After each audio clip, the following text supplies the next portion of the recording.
Hello, this is my tutorial on the Mediana bag by Sewing ArtZ. This is a wonderful roomy bag and it's got a very unique strap. I've never made one like it, thoroughly enjoyed it.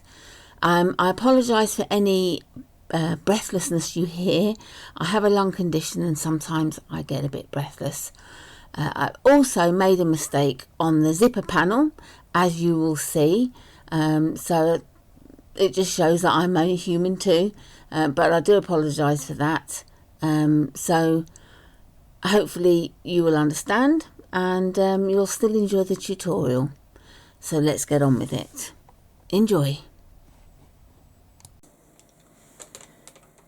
I want to start by going over some of the gadgets and gizmos that I will be using. I'm very often asked on my videos, where did you get that from? Where did you get this from?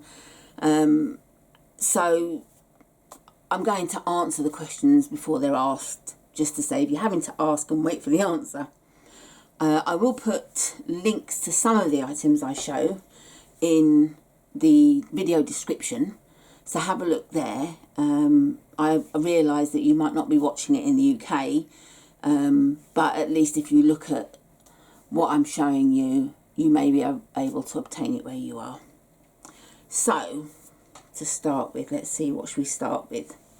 I want to show you my stapler. This is different to the standard stapler, and that's because we want to get close to the edge.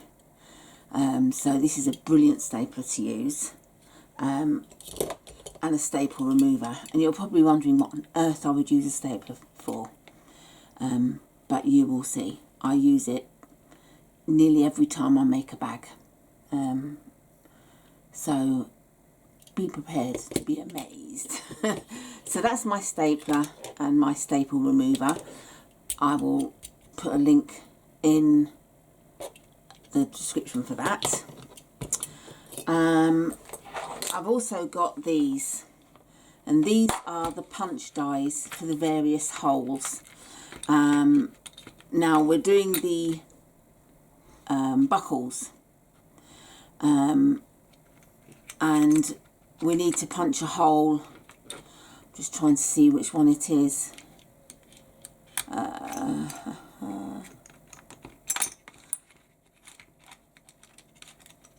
Maybe that one, maybe a bit bigger, I'm not sure, I'll have to have a look. But we need something like that shape. You don't have to have it, but it makes life a lot easier if you do.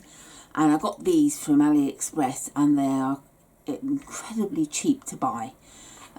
So it's worth getting, because you'll use them for other things as well.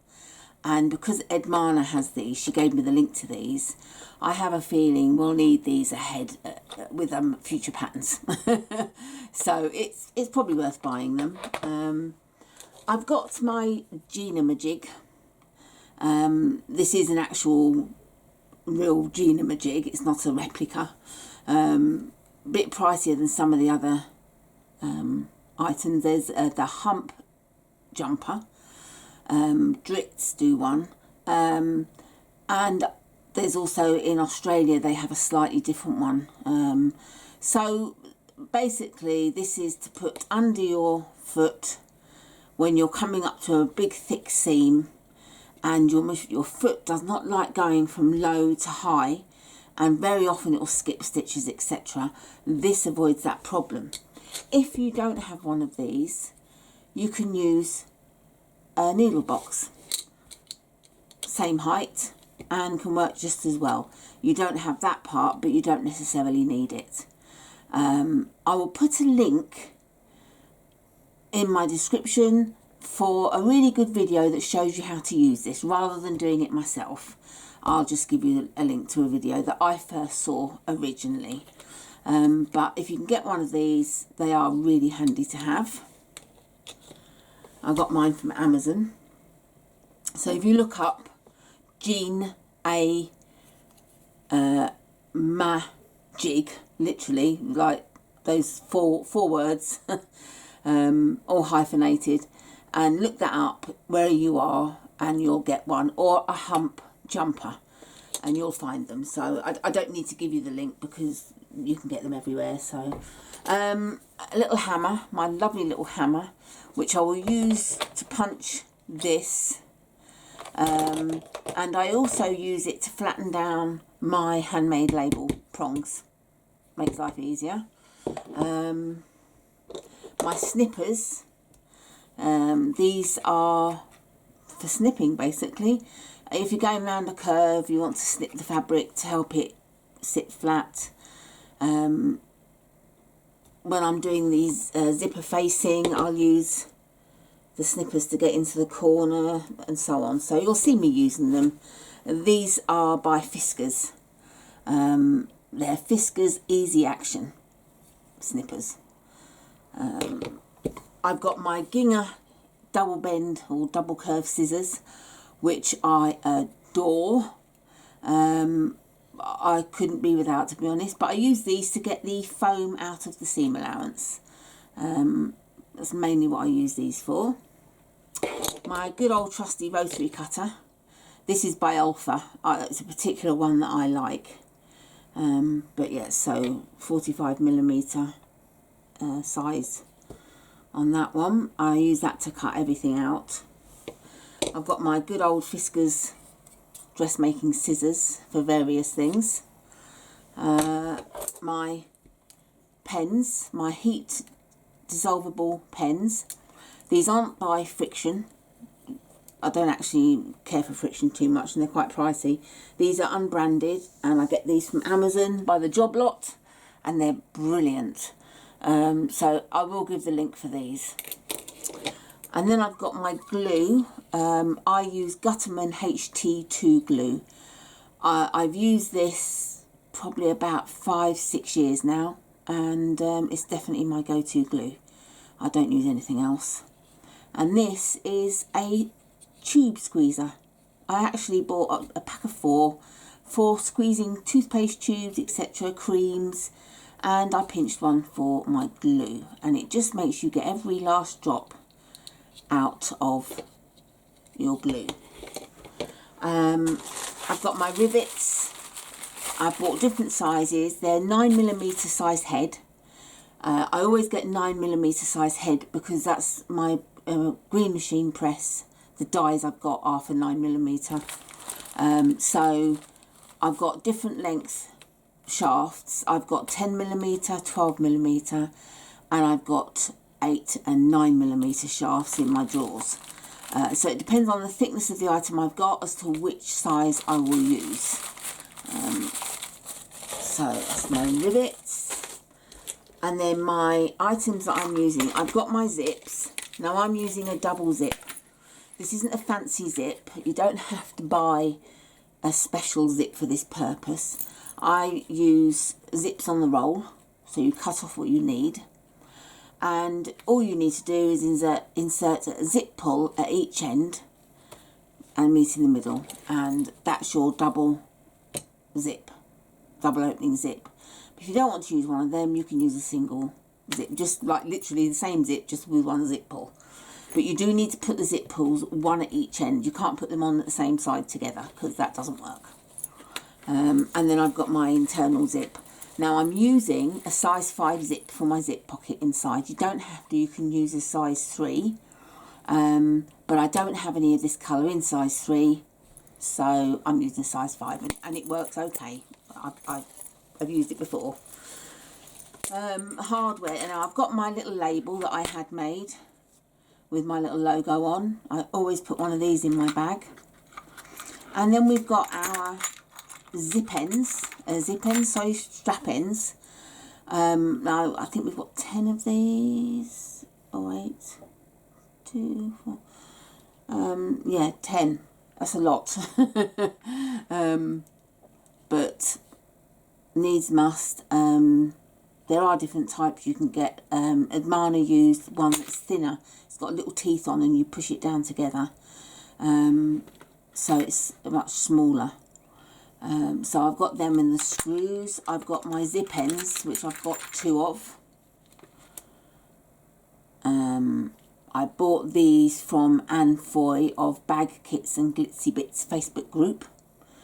And she does post overseas.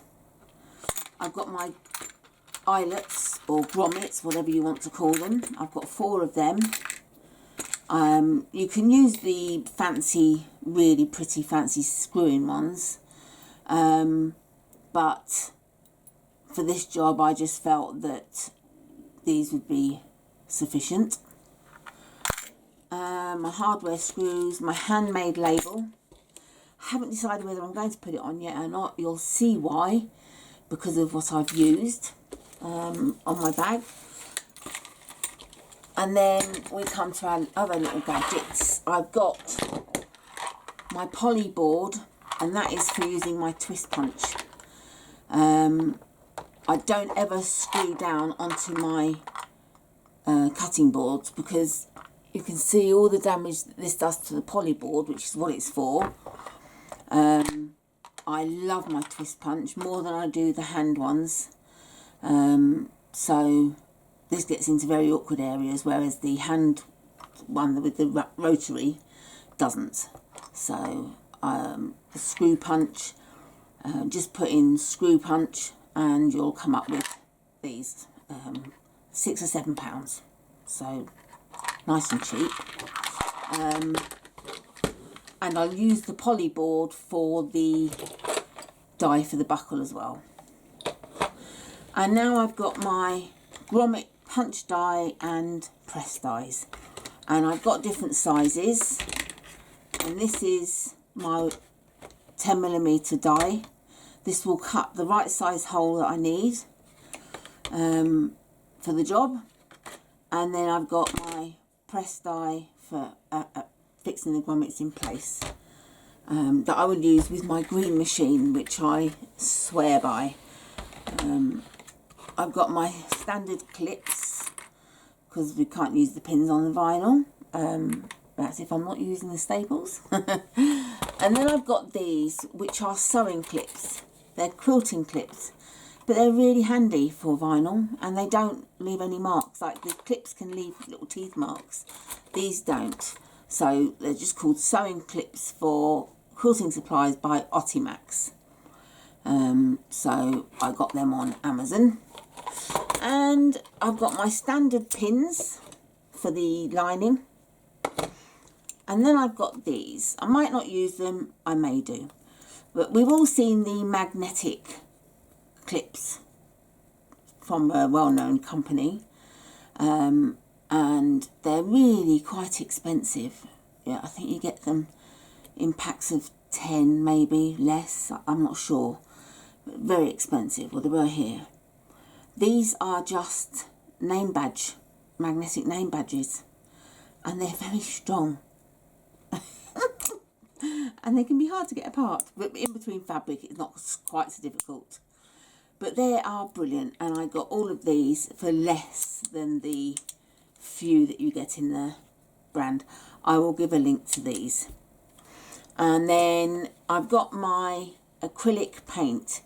Now I'm using a pale vinyl that I don't need to edge paint. If I was using, for example, a red one, sometimes it's obviously backed with white and it shows. So I'll either use a Sharpie pen to colour the edge in the same colour red, and then I apply this afterwards, which seals the colour in, or I'll use the appropriate colour. I have this in black and navy blue because they're the colours I use the most.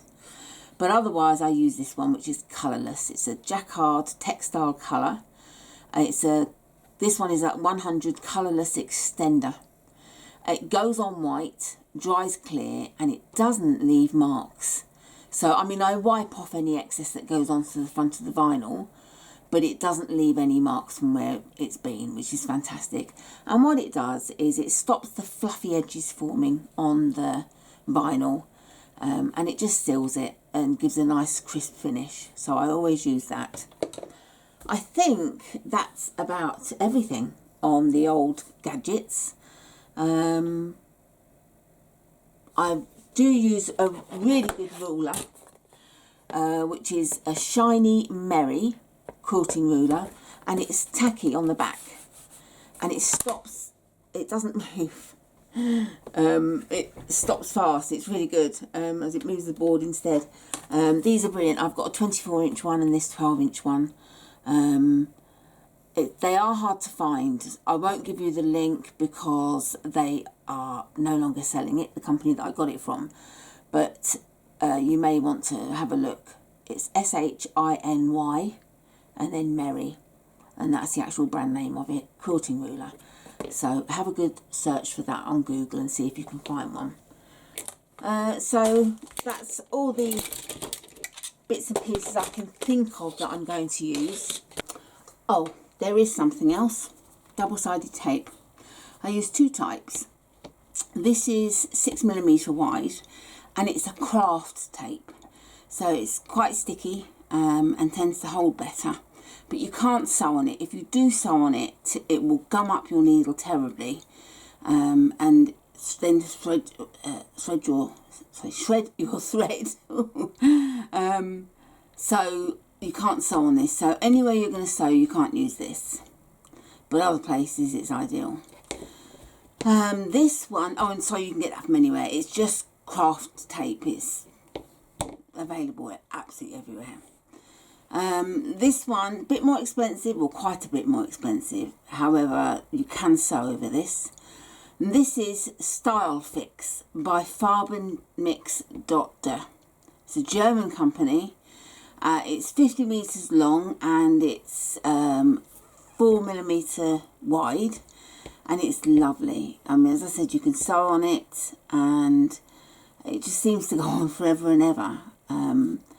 I actually get mine from Anne Foy of Bag Kits and Glitzy Bits Facebook group, and she does post overseas, but you can get it direct from the German website if you want to. So that's the double-sided tapes mentioned. Now on to the fabrics that I'm using. First of all, I'm using contrast fabrics in black. And that's because the print I'm doing is quite large and it's a bit too large for the smaller pieces really. So I'm doing the strap connectors, the zipper facing, which is in the lining, the zipper panels, the belt loops, the connectors, the straps and the bag bottom, all in black. You will see why. There's a method to my madness. So that's all those pieces. And then for the actual exterior of the bag, I'm doing zebra print. Nice bold zebra print for that, the panels and the lining top contrast panels. So that's what I'm using. So these will be at the top of the bag on the inside, above the zip. And the zipper panels I'm doing in black. But that's because I think the print won't look right in the sort of thinner strips. I'm going to use a black zip as well, so it will tie in nicely. So these are my two exterior panels with the large zebra print. And it's like it's in a vinyl, but it's textured. It's quite nice. And then the exterior print, lining print fabric, I'm doing again zebra print, but a smaller print. So I've got two lining pocket panels for the zipper pocket, and then you've got the bigger piece for the slip pocket, and then the two lining panels. So that's the materials. And then for the stabilizers, etc., I have already interfaced the fabric, the cotton fabric. It's all been interfaced. I haven't interfaced the lining. You can do, but it doesn't tend to stick very well to this vinyl in particular. And then I've got my foam. Now I use non-fusible foam. I never ever fuse my foam to my bag, because when you turn it, it can cause horrendous wrinkling that if you iron will only get worse. Don't ask me how I know, but I do know. So I use non-fusible and I stitch it in. I actually cut this to the size of the panel, and then I base stitch it in place with very long 6mm stitches just at the sides. And then when I do join the two seams together, the two panels together, I just snip it and cut it out of the seam so you don't notice it. So that's what we do with the main seam, the main panels, etc. And with the bottom, we've got a panel piece, a piece of foam that's the size of the panel. And then I've used the stabilizer pattern piece to cut a smaller foam piece, and I'm using Peltex to stiffen the base up. That's 71F. And you can use what you like, but that's what I'm using. And that will be slipped in between the two layers of foam. Gives a nice firm base. And I've got some fusible fleece for the slip pocket for 1/2, which you'll see me use, and Decoville, and I'm using Decoville Heavy, not Decoville Light, for the side contrast panels. You'll see the connectors. So that's all my fabrics that I'm using. So I think we should get on with the sewing now, and I shall be back in a moment with preparing the bag bottom. Before we start the bottom panel, I just wanted to gloss over the hardware, which I did forget to do, so apologies. But basically, first of all, I've got my little label that I always put in my bags. That goes in the lining. And then we've got our strap ends, however you use, whatever you use for your strap ends. I've got some that are coming from AliExpress that sort of go flat. They're crimping ones, so they're very economical compared to this type. So we need 10 of those. I've only got 8 here. I'm waiting for more to come in. And we've got our grommets, 4 of them. And for the grommets, I will be using my hole punch die, which is that for this size, 10 centimetres, or 10 millimetres, and then my grommet press for the same size. If you have to do it by hand, good luck. I was always rubbish at that. So I use my green machine. I've got my 2 zip ends, my buckles, 5 buckles, my handmade label, which I always put on the outside on the front, and some rivets. I have various sizes, depends on how thick the vinyl is, etc. And then last but not least, my zips. I've got 2 zips. I've got a number 5 zip and a number 3 zip. Number 3 zip's got 1 pull on, and number 5 I'm doing the 2 zip method, which is really quite nice. It looks good when you've done it. So that's basically the hardware covered. Now with the bag base, now I'm using really thin vinyl. It's extremely thin. I have been known at times to apply interfacing, fuse interfacing to it. Fleece, I've tried fusible fleece and it doesn't like fusible fleece at all, and the fleece shrinks and this just will not take to it. So I've given up that. And because of the fact that it is so very, very thin, I use foam. Instead of fleece, I'm using foam. So I've cut the one piece of foam smaller using the pattern piece given. That will go on first, and then I've cut another piece of foam as big as the panel. This is Pellon Flex foam. It's very thick, but it's worth it. And then I've got Peltex 71F for inside that we add later. This gives as firm a bottom as I can have, basically. So it works well. So you use what you feel comfortable using and what works for you. I normally use a canvas mesh for my bag bottoms, but this is too big, so I didn't see the point in trying to use that. And what I do is, to start with, I use some temporary spray adhesive, and I just spray it on the foam away from the machine and table.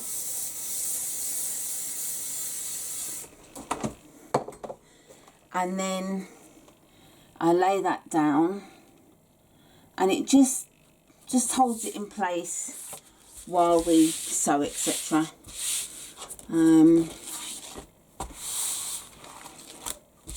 Like so.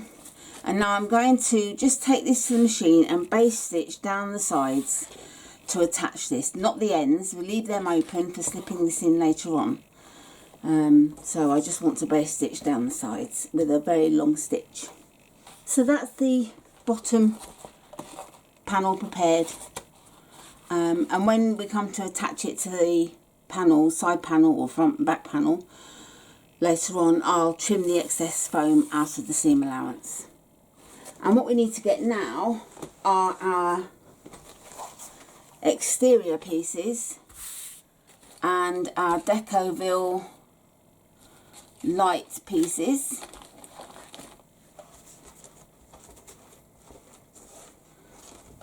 Which are these, not Decoville light, sorry, it's just Decoville. So Decoville heavy I've used. And we get our pattern piece. I'm just going to get one panel at the moment. And what I did previously was I trimmed this out, and then I just use tape to stick it back on while I cut out the next pattern piece. And I don't think I mentioned my laminated pattern pieces. I laminate all my patterns with an A3 laminator. On my YouTube there is a video that shows you what to do and how I go about it. So if you're interested in doing something like that, do take a look. It will be there, and again I'll try and link it if I remember. Okay, so I'm laying the pattern piece on top of the panel, and I'm just going to draw a line around where the dashed line is on the pattern piece.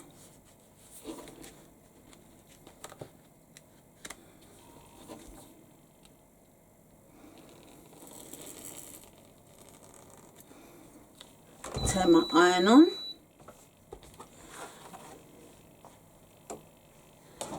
And I get my ironing pad. And what we need to do is add our Decoville shiny side down, so that's a fusible part. And we lay this along the curve, not along the edge. We want to leave that gap for the seam allowance. So we just lay it on the curve, and then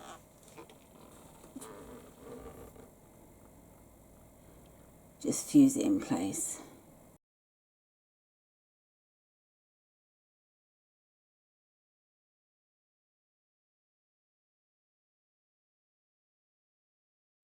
So that's those pieces fused in place.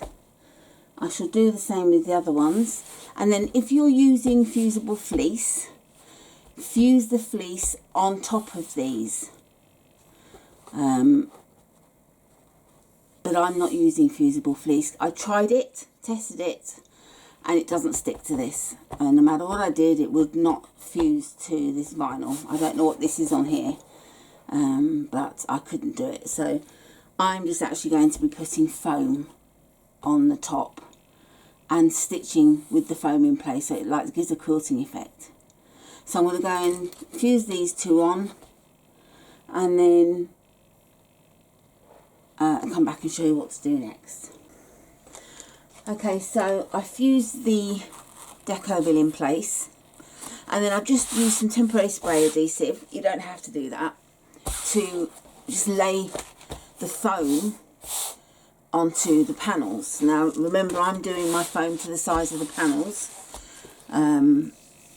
whatever you're using, fleece, you can just allow for the seam allowance and cut slightly smaller.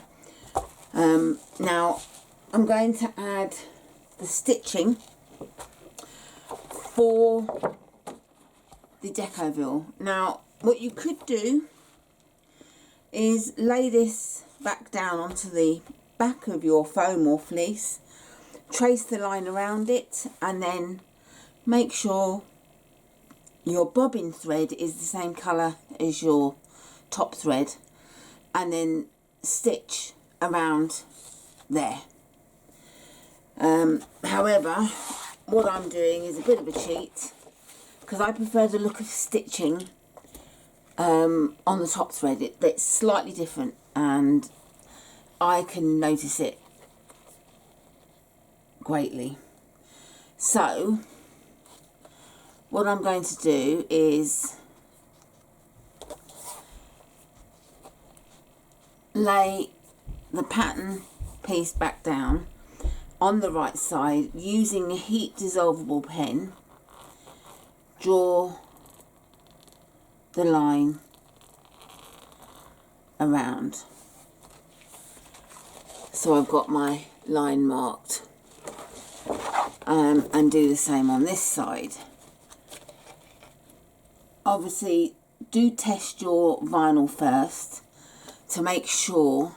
Sometimes some vinyls can stain with heat dissolvable pens, so that when you remove the dissolvable ink you're left with a white line. So just do a test on a scrap piece just to make sure it's okay. And now what I'm going to do is take it to the machine and top stitch all the way round, and I'm going to do all 4 pieces. Okay, so I've stitched around the decoville. Now to get rid of the red pen, you don't have to iron it, you can just steam it away, and the steam will get rid of any pen, even if you have to do it a few times.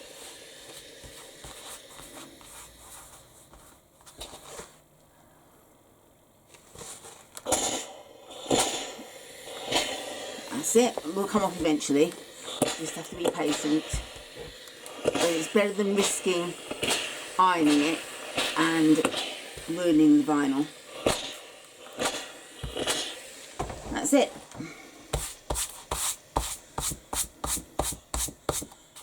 And then what I've done now is chosen which vinyl side I prefer. And I think I prefer this one. So I'm going to use this as my front piece.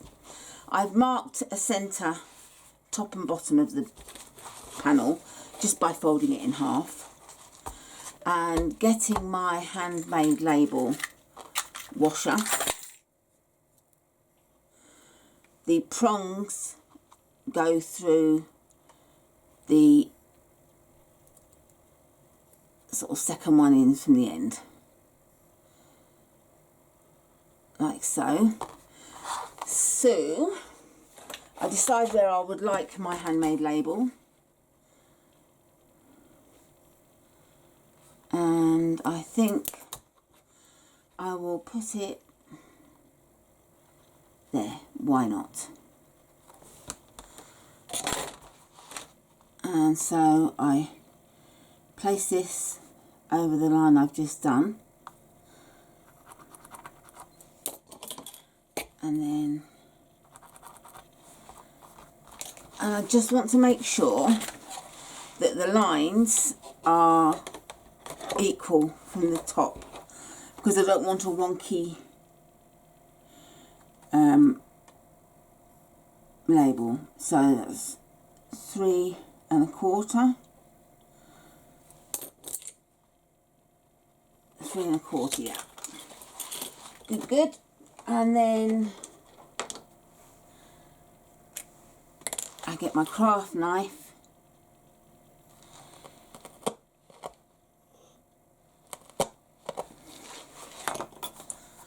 and then just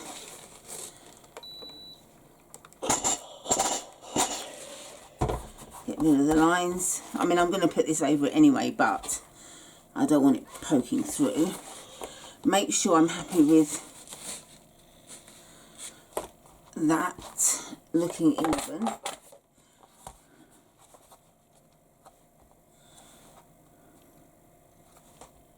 Yep. And then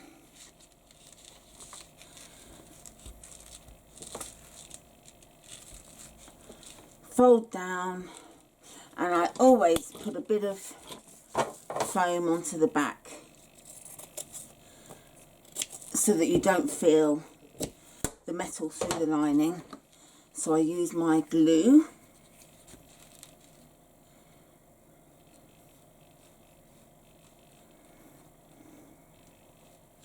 And the beauty of stitching the decoville or around the decoville is we don't have to base stitch the foam into to attach it to the main panel, because that's going to hold it there, and for the front panel this will hold it in place also.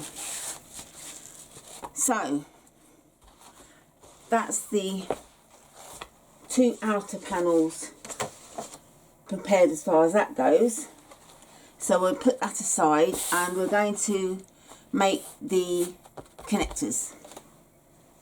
Okay, so what we need now are our 4 pieces of the strips for the buckles. They're actually called strap connectors for the side. And we also want 4 buckles.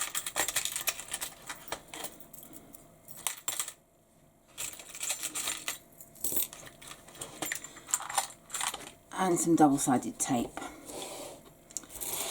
And what I'm going to do is draw a line along the centre, 3/4 of an inch in from each side.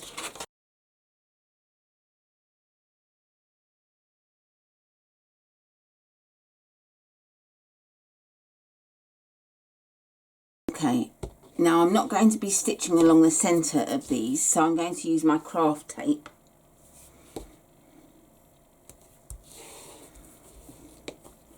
And put it either side of the line that I've drawn.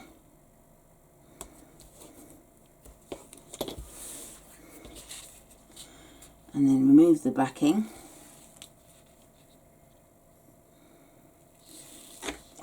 And fold the strip edges into the centre line.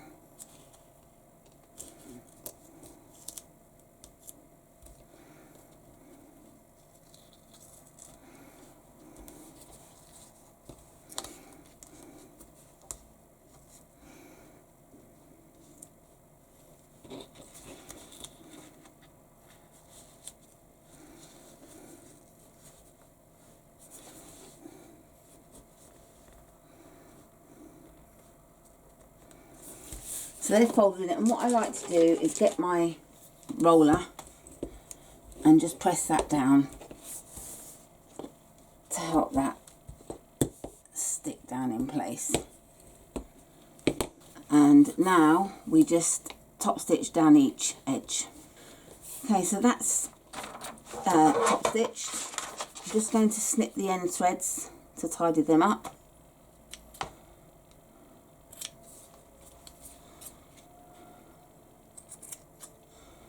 And I just like to tidy the ends up for any overlapping edges.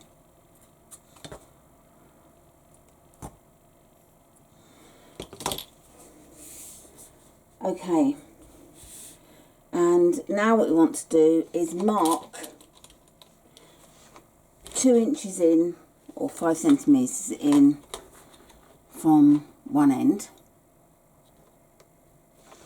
and mark in the centre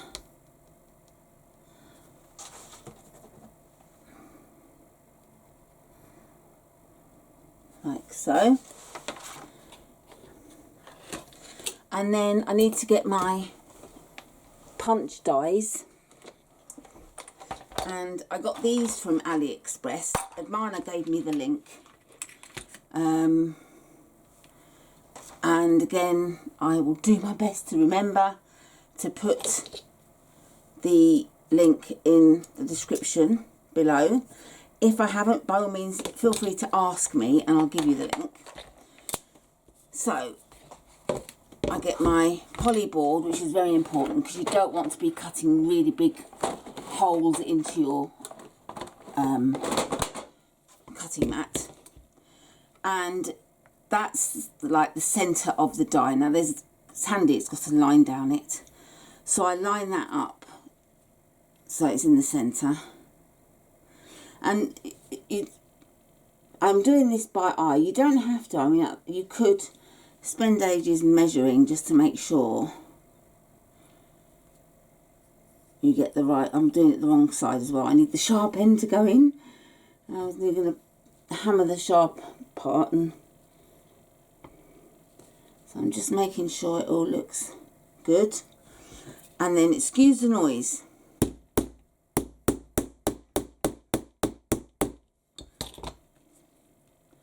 Check I've gone all the way through, which I have, and that's my hole marks for my buckle.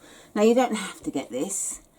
You can use your rivet hole punch and punch a hole at either end and then use a craft knife to go through. There's various ways you could do it, and I think, you know, just find the best way for you. Now we get a buckle and lay it upside down so that you've got the folded, you're looking at the folded part of the buckle prong, and we put the buckle on like so, and that's how it should look. Like that. No. Yes, that's right. Yes. I was going to say no, wrong side. It should be. It should be the other way, but no, that's definitely correct. And what we need to do is, I like to measure because I want to be accurate with everything, and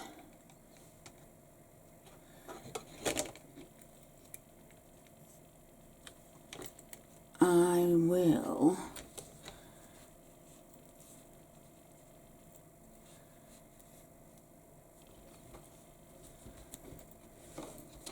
see this measurement and use the same measurement for them all.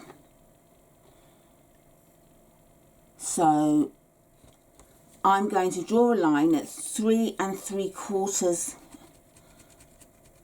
of an inch from the bottom edge.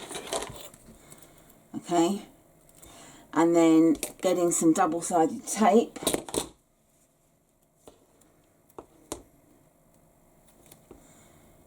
just lay some there, remove the backing, fold this back down to sit at the line,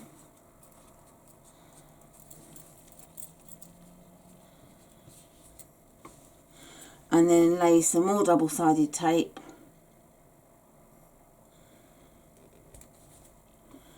I just go to there, and then I leave a gap because the belt loop or D-ring or whatever you're going to put to hold the strap will slide up to here, and I don't want double-sided tape getting in the way. So that's that piece prepared, and I'm going to use one of my magnetic clips to hold that in place to stop it from popping open. And I'm going to do the other 3 connectors in exactly the same way. Okay, so I've prepared all of the connectors, and I had to undo the one I did because I forgot I wanted to use my acrylic paint inside to darken. So ordinarily you'd be seeing the white in there, which doesn't look particularly nice. So I use my black acrylic leather paint. I buy this from Amazon. This particular brand is Angelus. Angelus. I don't know how to pronounce it. But, I mean, whatever brand you choose to use is fine. So you just paint the vinyl and it stops it from going like feathery, and also colours it. So that's what I'd do. So all of 4 of them are done. And now we're going to make the belt loops. If you're using metal ones, then you can ignore this. Towards the back of the tutorial, there is the written tutorial on how to do these. Now, it depends on what you're using. My vinyl is very thin, and this method that's in the pattern is no good for this whatsoever. And that is basically, if you're using thick leather or even thick vinyl, you just literally make the belt loop 1 centimetre wide, 6.5 centimetres long. Punch a hole towards each end in the centre, along the centre. Fold this over, put the 2 holes together, put a rivet through, and then punch the rivet in place. That's your loop made. Very quick and easy, but not brilliant if you're using a thin vinyl like me. So I'm going to show you a slightly different way other than the pattern, and that is you get 2 centimetres wide and, reminding myself, 8 centimetres long. And what we need to do is draw a line. Use my centimetre ruler. Draw a line along the middle.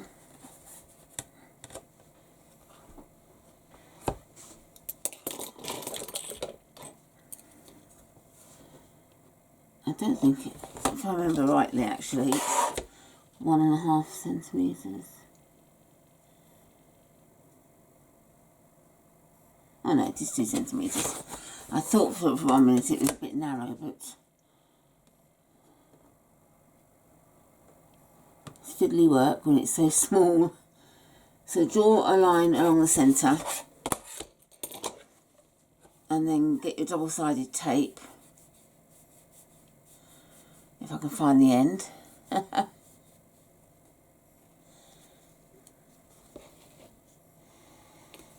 I'm using my sewable one because it's so close to the edges I might catch it with my needle. So and then fold the edges into the centre.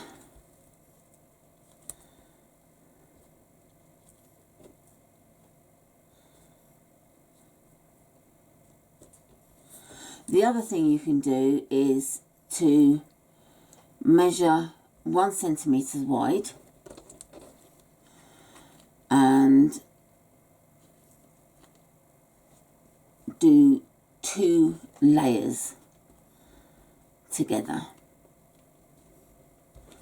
So that, imagine this is 1 centimetre wide, you would put them together like this and then stitch round and use the black acrylic paint. But it still would be quite thin, whereas doing it this way, folding it, you're giving yourself a thicker result, a nicer loop, to be honest. I'm just going to stitch along the edges. Okay, so what we need to do now is fold right sides together, measure 1 centimetre in,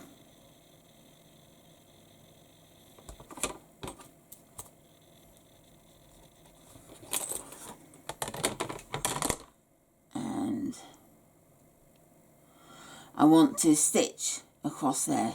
With doing triple stitching, just to really anchor those stitches in. So backwards and forwards 3 times along that line. Okay, so I've gone backwards and forwards. I actually did it a few times, to be honest, just to really make sure that they were okay. And then I'm going to cut literally a couple of millimetres away from that stitching. So there's the stitching, and there I've trimmed. And now we turn it right side out. So there's our belt loop. And you won't see that in there. It's going to be hidden.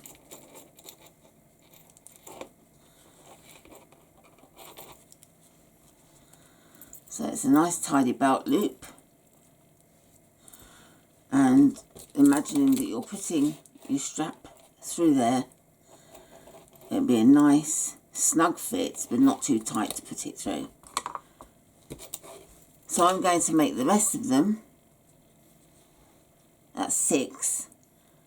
And then we'll come back with putting the connectors onto the bag panels. Okay, so I've made all the loops. And now we're going to put the connectors onto the panels. And we get our ruler. And we want to place the connectors 2 centimetres in from the edge. So I've already put a connector, a belt loop on here, so I can remove both top and bottom tape. And then I'm going to lay the bottom of the connector in line with the stitching of the deco excuse me. So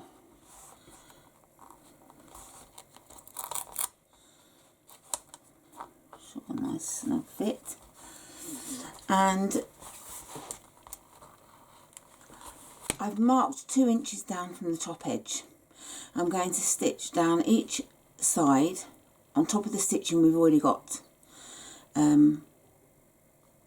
to that point, and then I'll move the belt loop up and stitch from just underneath it down both edges. And I'm going to do that with all 4 edges of the panels. Okay, so I've sewn the straps and then I've added the strap ends. I stitched down to 1 inch away from the end and then just added the strap ends. And then I went ahead and I've done the rivets. And to do the rivets, you mark 2 centimetres down from the top edge here, and then 2 centimetres again, and then punch the holes. I used my twist punch, and then we get the rivets.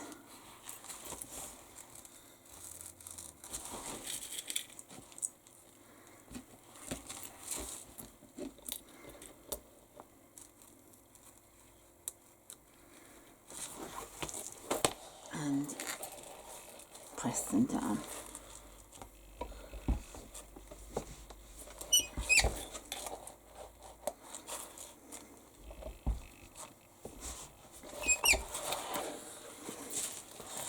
And that's the rivets added. So that's both panels completed.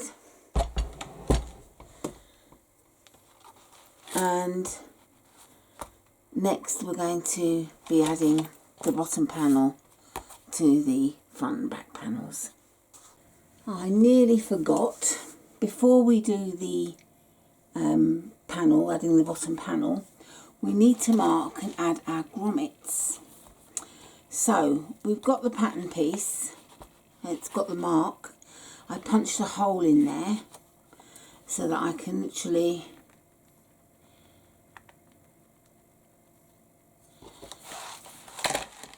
mark where the grommet has to go. I'm going to do different colour pens for the different colour backgrounds. So I've got the mark, and I use my green machine and 10mm die, and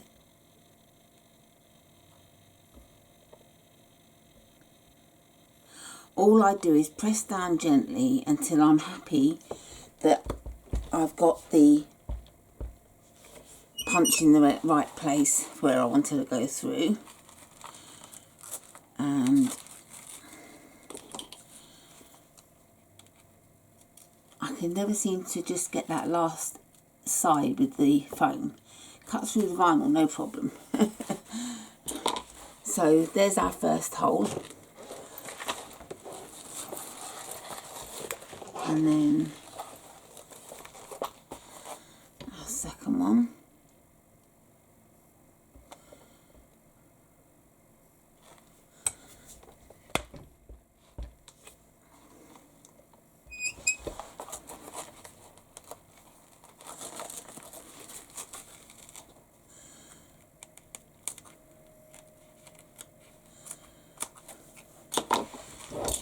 So that's the second hole, and because we have to change the dies over to the machine, I just want to do the second panel as well, to save having to take it on and off and on and off.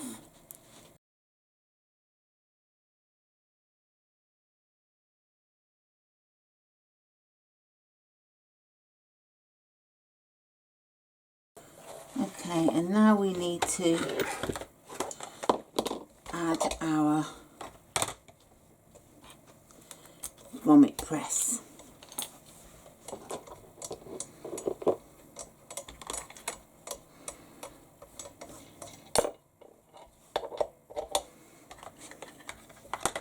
And there is a definite way to adding grommets. You can't just add them whichever way you like. You must add the male part on the bottom, and that's the part with the thick like post. Okay, so that's not the grommets.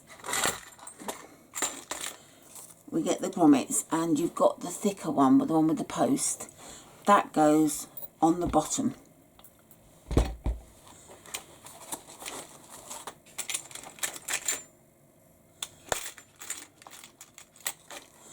And then placing face down, or right side down, we put the material on, and then we put the female part on the back, and we put that where it's the curved part is sitting up,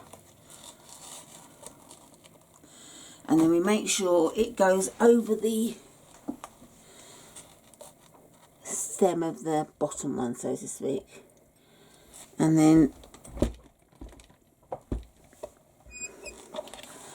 that's it added, nice and easy. And same on this side.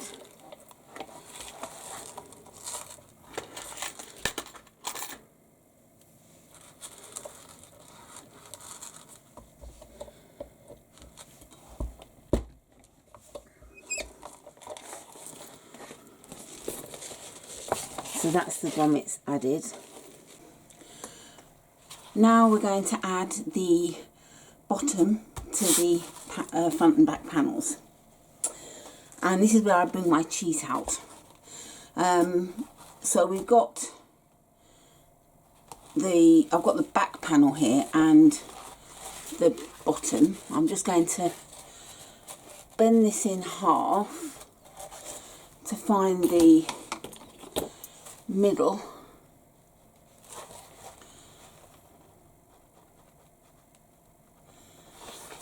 That's not coming out. That's it. And again, just want to double check. Yeah, and do the other side ready for the other panel.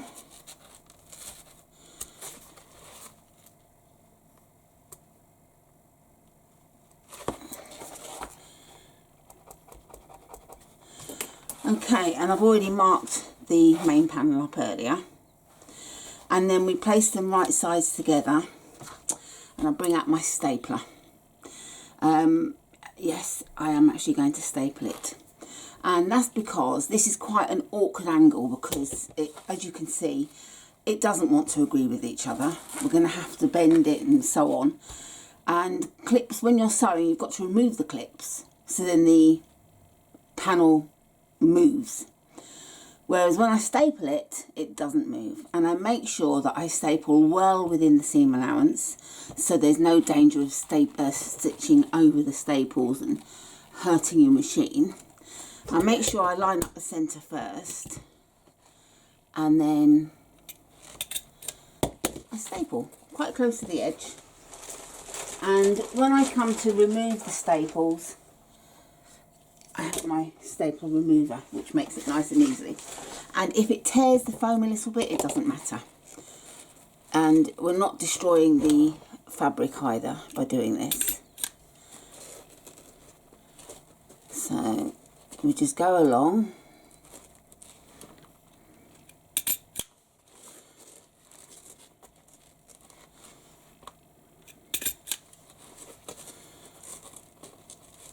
And whenever I have awkward curves or angles, I do this, and it works perfectly.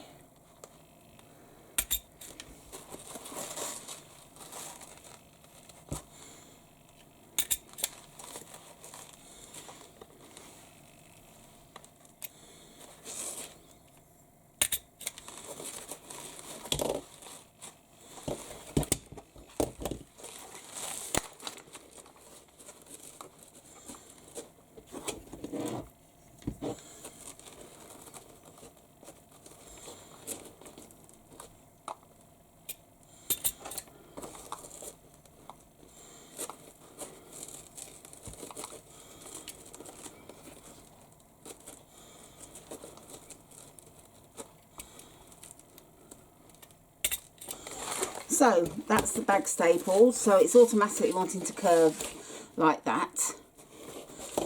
It won't curve like that, it will only curve one way, so I sew it face down like that, so the curve is swooping up. And as I'm putting it through the machine, I'm holding it like that and pulling it through like that, so it's a nice straight stitch. So we're going to stitch that at 3/8 of an inch seam allowance, 1 centimetre. I just wanted to show you how quick and easy it is to remove the staples.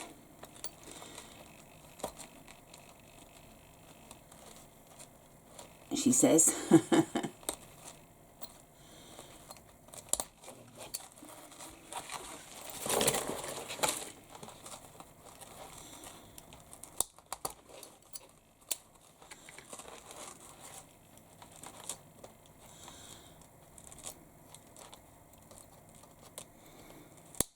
So nothing's damaged, everything's good.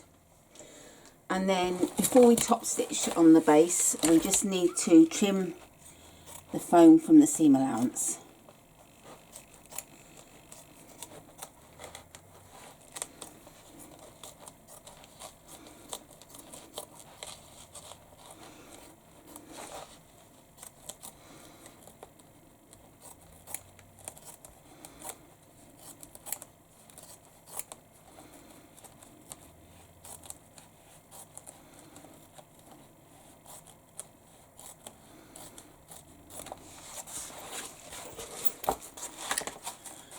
And this side is where we base stitched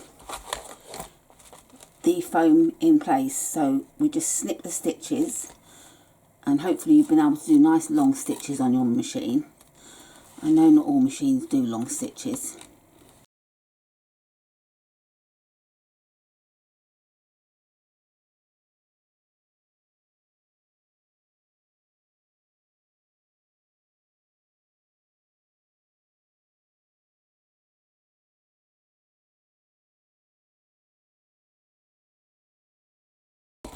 There, just that last little stubborn bit.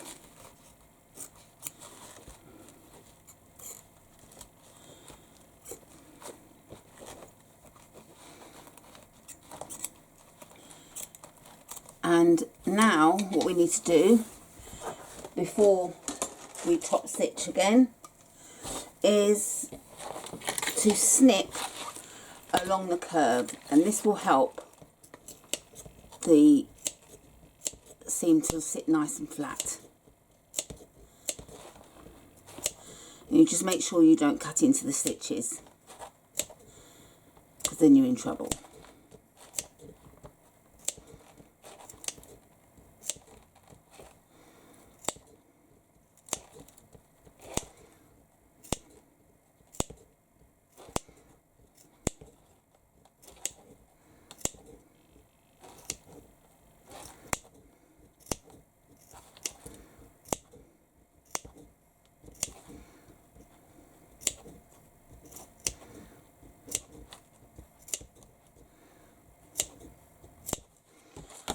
And now, making sure that the seam points in towards the base, we top stitch all the way along. So I've top stitched along there, and then we repeat exactly the same on the other side with the remaining panel. And obviously I won't bore you showing you all again, but just do it exactly as I just did with the first panel. So I've sewn and top stitched the base, and the one thing I forgot to mention doing was to add the rivets on the bottom of the strap connectors. Not a problem, it's not too late, so apologies for that, but what you need to do is measure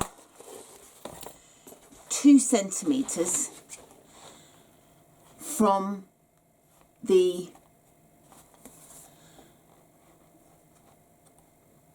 bottom of the strap.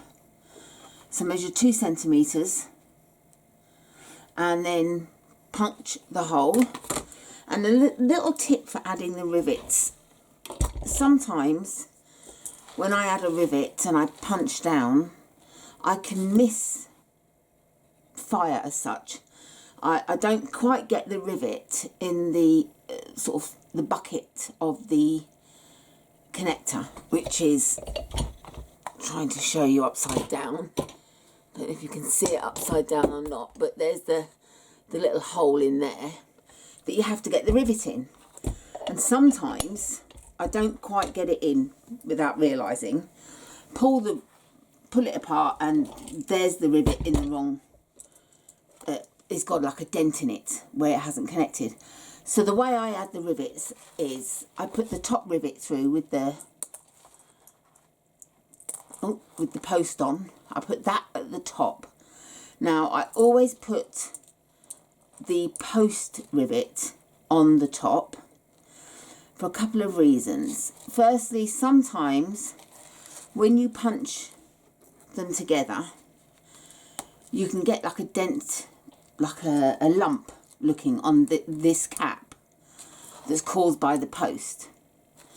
So it's best to have this on the back. Even if it's going to be seen even, it's best to have it on the back. But also, by putting the post with the rivet on the good side, always, with the rivet with the post, sorry, on the best side, if it does go on badly, I know to turn it over, and that's going to be the cap, which I remove easily with pliers. You can't do it so easily with the rivet with the post, obviously, for obvious reasons. So you always want to try and remove just the side that has the cap. So if you get used to doing rivets a certain way, you'll always know where the cap part is if you need to remove it. Now, what I do is I place this face down, because you've got the dip in the base. I can feel and line the rivet up correctly in that. I can like move it around until I can feel it's sat in there properly. So I know that rivet's not going to go on badly. And then I punch down, and it's fine on this side. Might not have been, but it wouldn't have mattered if it had had a bit of a dent, because it wasn't going to get seen. But it was fine anyway. But that's what I do. I just take these steps so that I know where to pull off if I have to, and the good side is always going to be have the good rivets on. So that being said, we now need to sew the side panels together, and to do that, what we do need to do is make sure that we line up the stitching. That's more important than lining up this, because if it's slightly off, this won't matter at the end of the day because of the seam allowance. But this will, when it looks out of line, let's see if I can show you, it would just look awful. Do you see what I mean? So it's really important that you get these lined up first. And again, this is where my staple comes in, because putting clips on allows your fabric to slip when you remove the clip as you're sewing, whereas this won't move. So that's in place, and just checking, yep, that lines up, which it should do. So they're in place.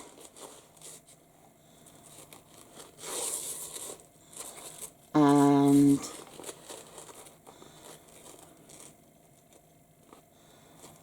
just line up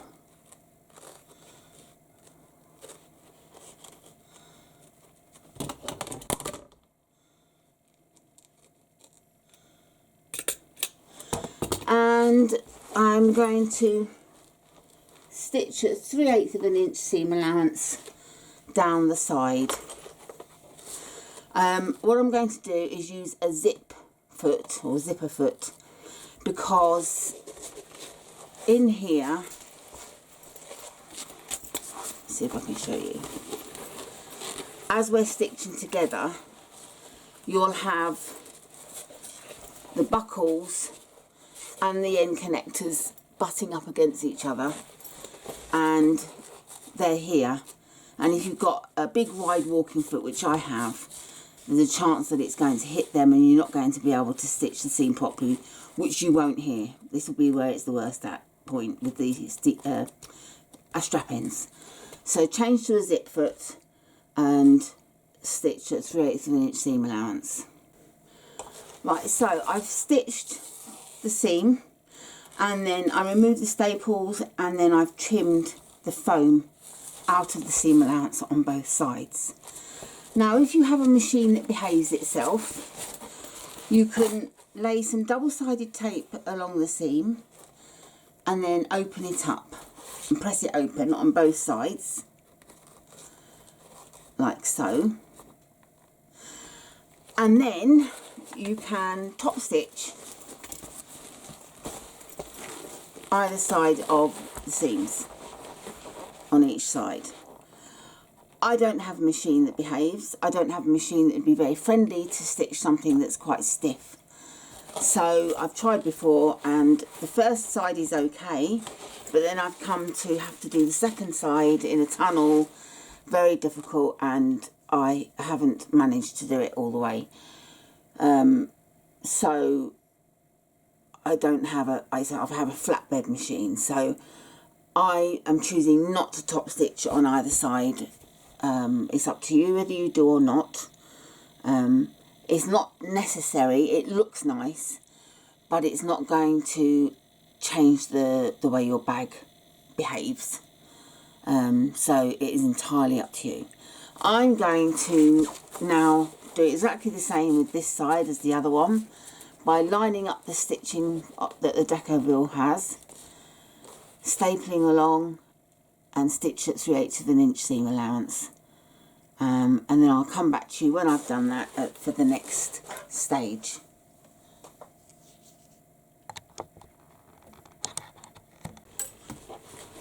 I've stitched both seams and removed the foam from the seam allowance. And I've also inserted the Peltex into the bag. It was a little bit wider for the fit because of the top stitching that we've done on the bottom, so I just had to trim a tiny amount off. It's that much I trimmed off. So you may have to do the same. So I've slipped that in between the foam layers. If you've used fleece, do the same. Whatever you've used, slip between the two. And make sure that it's not too long in the base. And also, if you're going to add bag feet, you may want to add them now. I've not added bag feet because it's such a large base. You'd have to use a lot of feet for it to be effective, because obviously if you only put them, you know, a couple, it's going to sort of droop a bit and still hit the floor. So you would have to use probably at least 8 feet, maybe more. So I haven't done that. I don't think it's really a pattern that you would use bag feet on, but it's entirely up to you. That's why we make bags, because we make them how we like. So now it's time to do the sew the bottom edges, and to do that and again I'm going to use my stapler.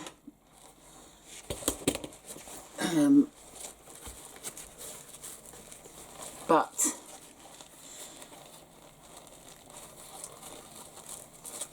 we just need to open up this seam and lay this flat. You can, if you want to, mark the centre of the bottom panel, but I think the bag itself just sits where it's meant to be. It sits quite flat and you can see where it's meant to go. So I don't think you really need to have a centre mark to line up with, but again, if that's what you want to do, by all means do. And I'm trying to see from a bad angle.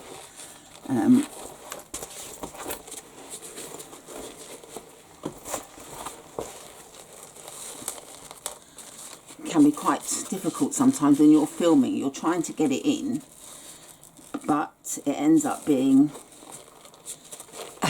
a difficult angle. This is probably better.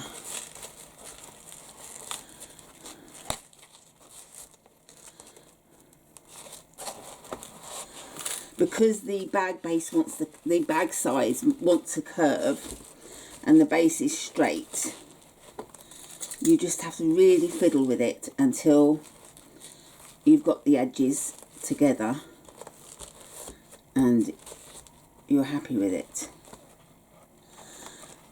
I'm not happy with how that Peltex is right at the edge of the base. I just need to pull it through, that's why. Oh, and pull too far.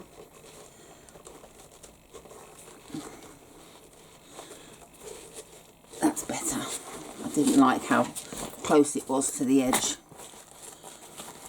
because it would stop you turning the bag and having a nice crisp seam. So really fiddle with it until you've got it exactly how you want it.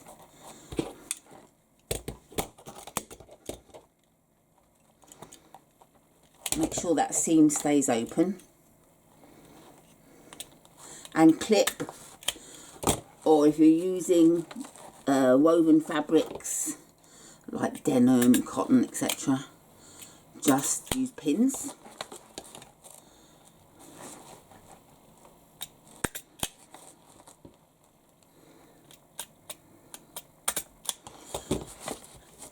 I'm going to stitch across at 3/8 of an inch seam allowance, and then I'm going to do exactly the same with the other end and trim the foam out, and then I will come back and show you that part. Okay, so I sewed both ends and then I trimmed down the seam allowance to between 1/8 and 1/4 of an inch to help it sit nicely. And then we just turn the bag right side out. So there we have our bag so far. Very pleased with that.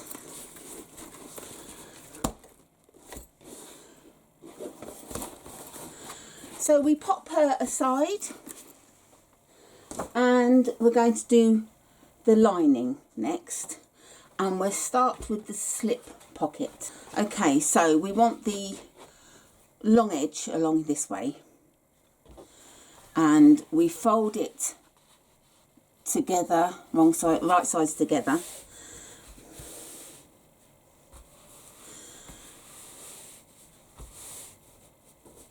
and we get our piece of fleece like so, and there's a method in my madness of doing it now.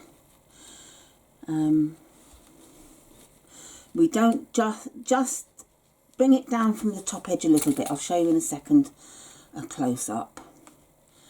You don't want it sitting right up to the fold, because you've got to allow for, when you fold it the opposite way, that it's not going to bunch up at the edge. So if you come down a little bit, that will be fine. And we're not fusing it now, because I'm going to trim it very carefully from the seam allowance, just to make sure we don't end up with the bulk in the seam allowance. But I do want it to be stitched in place, because sometimes the fusible part can sort of wear off as you go along, and then it could end up bunching down a little bit. So I do want to make sure it's stitched in, but it's not quite at the very edge.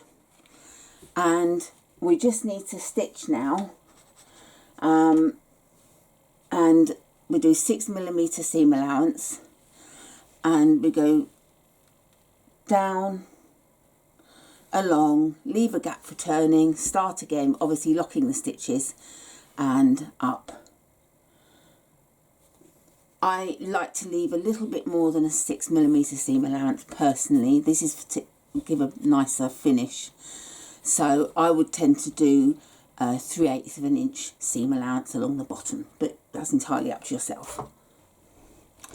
Okay, so let's remove the pins. And you can see I've literally just caught the fleece in, which is exactly what I wanted. Haven't caught it so much at the bottom again, which I wanted. I didn't want it along in the bottom seam because of bunching up along there. So all we need to do now is to trim the corners,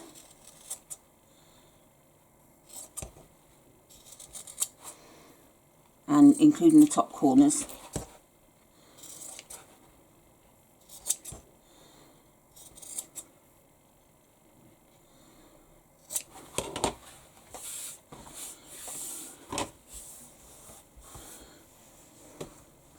And then turn it right side out.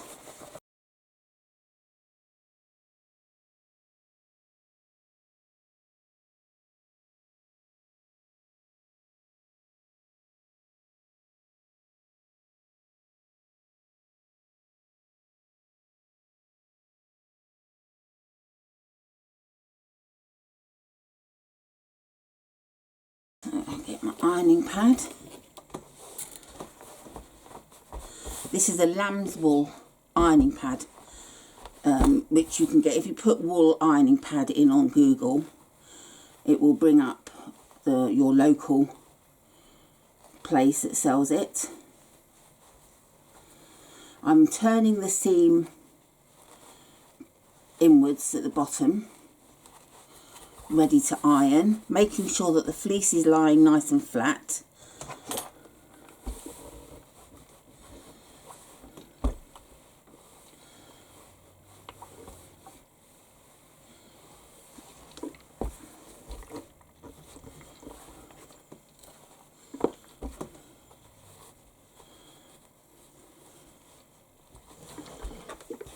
To make sure that the seams match up on each side, And this is why I do a 3/8 of an inch seam allowance, because it's a bit easier to turn the edges inwards for stitching together. So that's the fusible fleece now fused as well.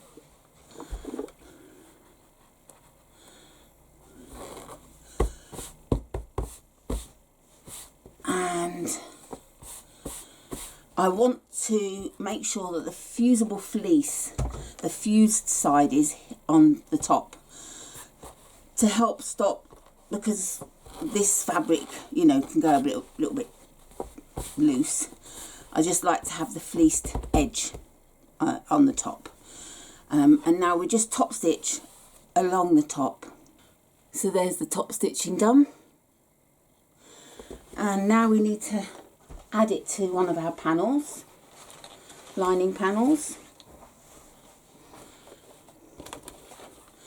Gosh, that's busy.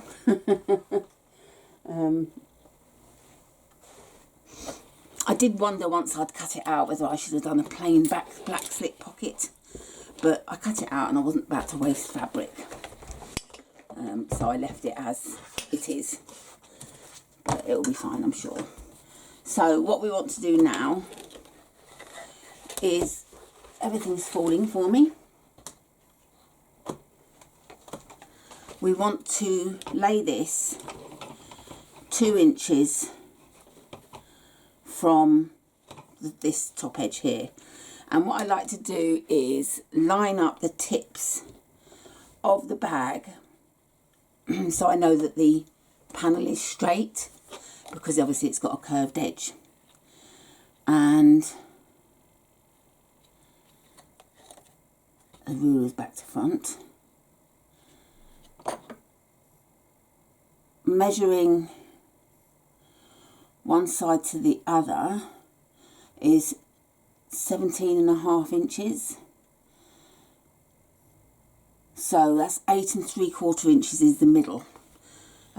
But the other way you can do it is fold the panel in half,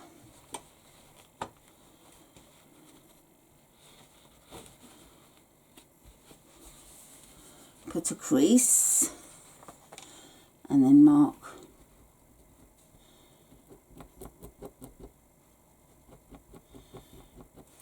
with a pen for the centre, and then do the same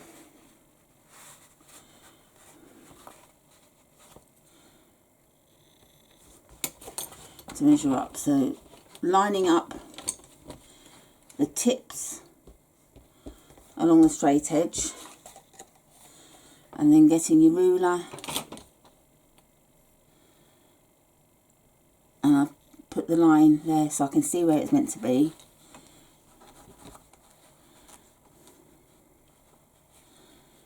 And again here.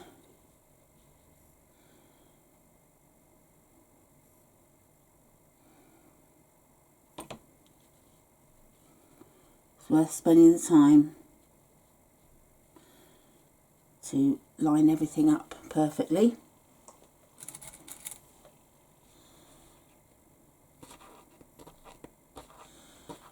Ordinarily, I'll try it actually, so because I use these, but because of the fleece I'm not sure if they'd be strong enough, so let's give them a go, shall we?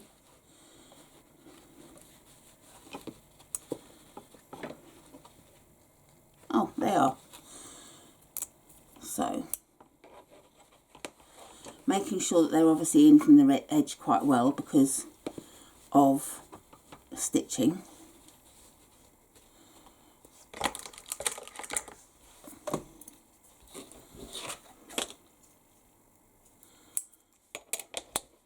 Because it can be hard to pin through all the layers with the fleece, so these are nice and handy. But you do need to make sure they're strong enough. So it lifts the slip pocket and it lifts the lining. So I'm going to stitch around the edge along the bottom, making sure that I enclose the opening, that I stitch the opening closed, should I say, and along to the top. Okay, So removing the magnets,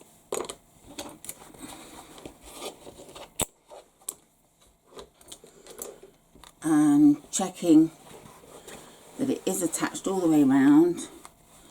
I've enclosed that bottom seam. Yeah. And now it's entirely up to you how you divide your pockets. You can do a narrow one here for your pen. You can do a narrow one in the middle for your pen, or not one at all. I'm not going to do one. I like to just do 2 individual pockets. Sorry about that. That was my postman at the door.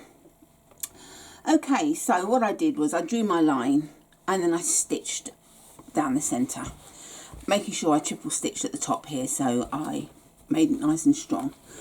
And what I do is I start at the bottom and work my way up, because what you don't want is to find you've got a bit of a bunch of fabric at the bottom by stitching from the top. So always stitch this one from the bottom to the top. So that's the slip lining pocket done. And next we're going to do our lining zipper pocket. And for that we need our 2 zipper pocket pieces, our zip, our lining of course, and our zipper facing, plus double-sided tape.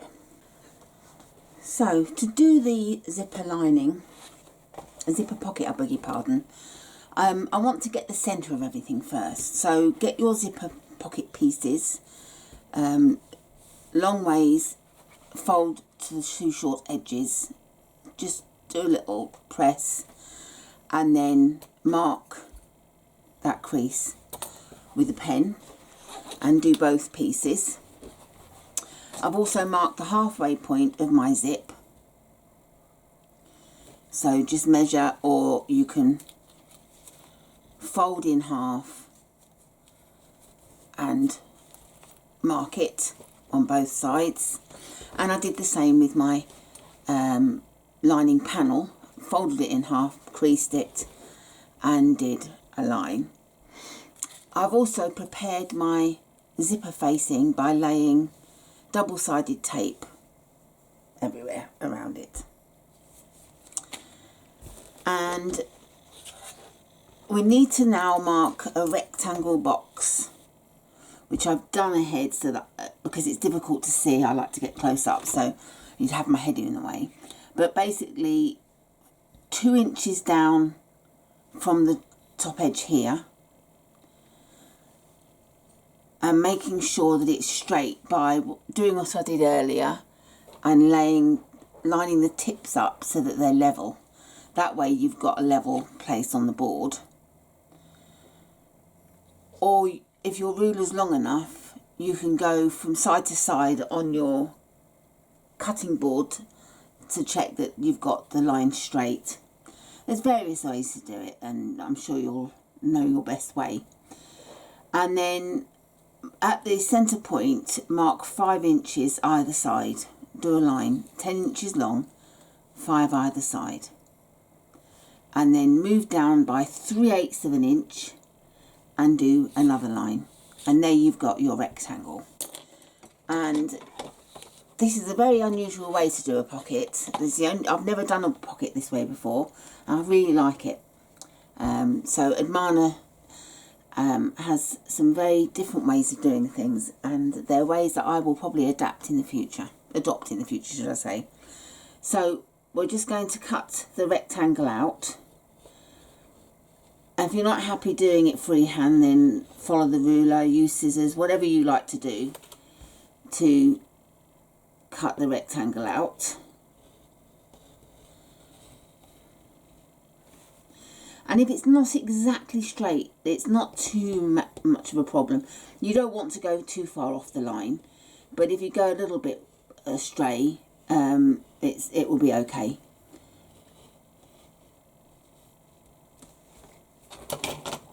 So I never go right to the end with a rotary cutter, because you can get cut too far. So I just use my snippers for the last little bit,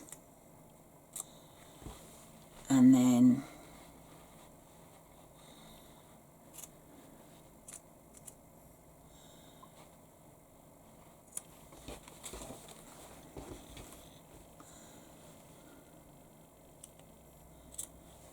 cut the rest of the rectangle.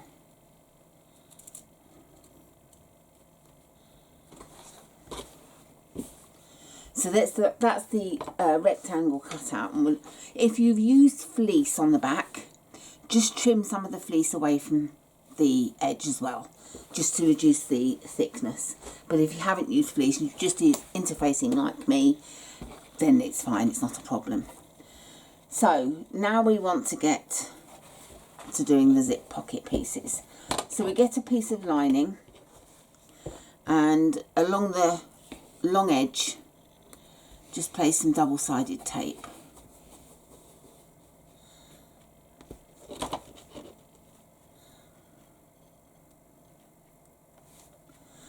And then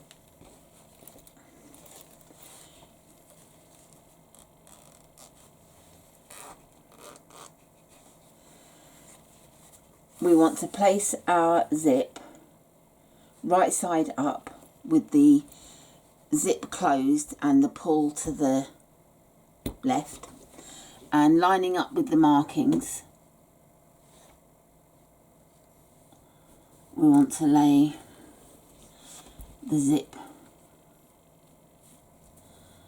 on top,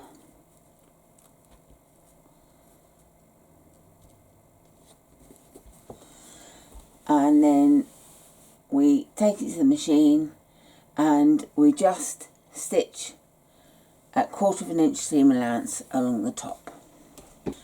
So I've stitched along the top, and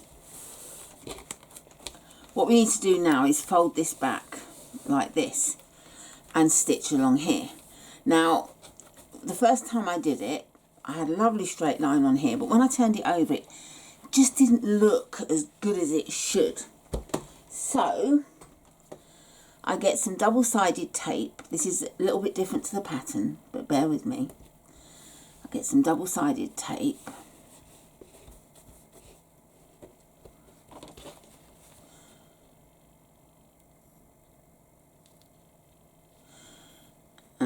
And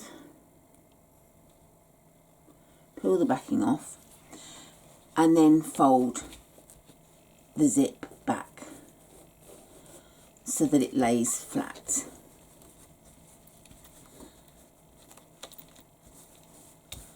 Like so. And then take it to the machine and basically top stitch along here. And the double-sided tape will keep that flat.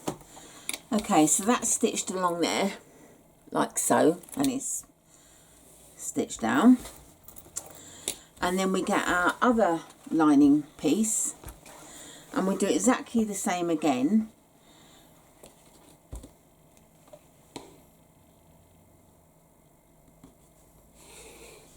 We lay double-sided tape along the top edge.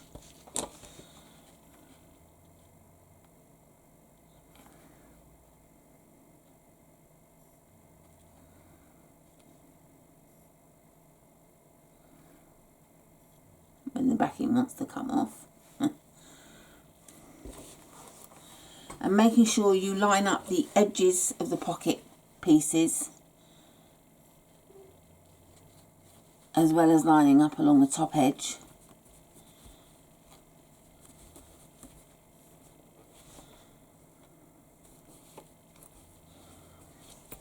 And do as we did before, stitch along 1/4 inch seam allowance. And again, we just want to lay some tape along that edge.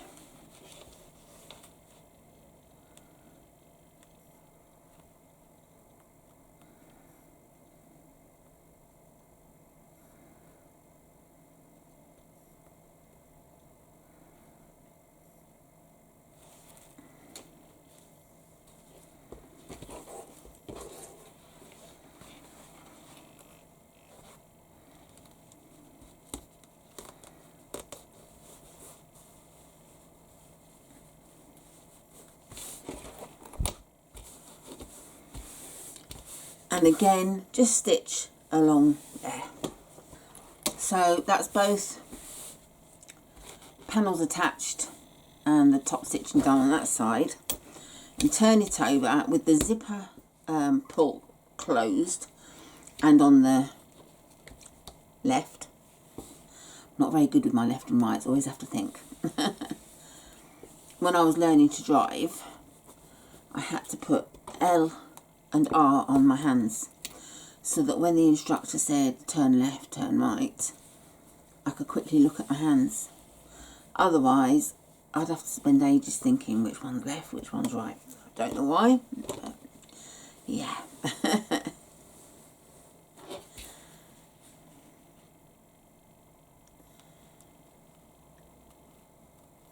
And I've tried doing that.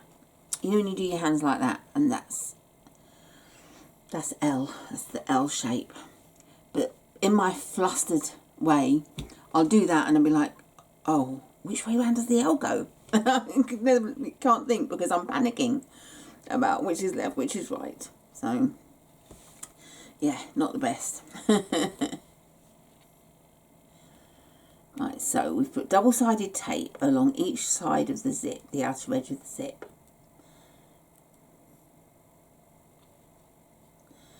And remove the backing. And then get your lining piece with the rectangle cut out. And we want to lay this equally over the zip.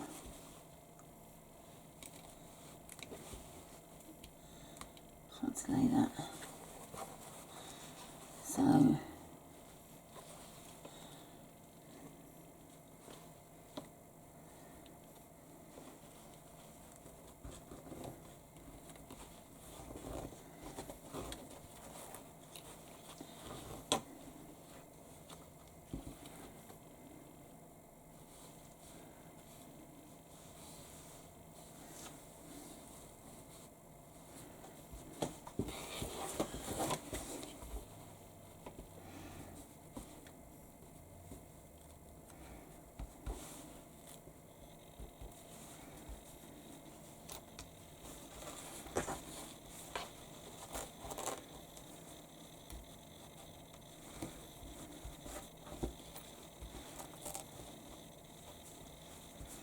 okay, so I'm just checking that I'm happy with it being laid evenly, and just adjust it where necessary. And this opening is wider than the opening on the zipper facing. So when you lay the zipper facing on top, you will be hiding the raw edges of the lining panel. So I'm happy with that. And now I'm going to get my double-sided, my zipper facing. I'm just going to peel off the backing.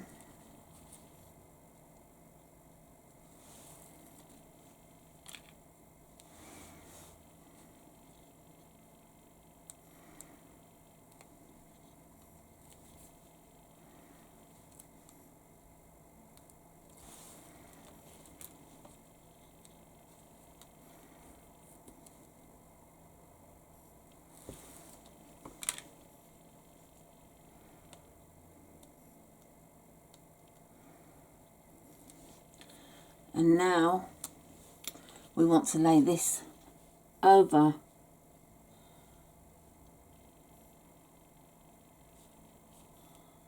the box.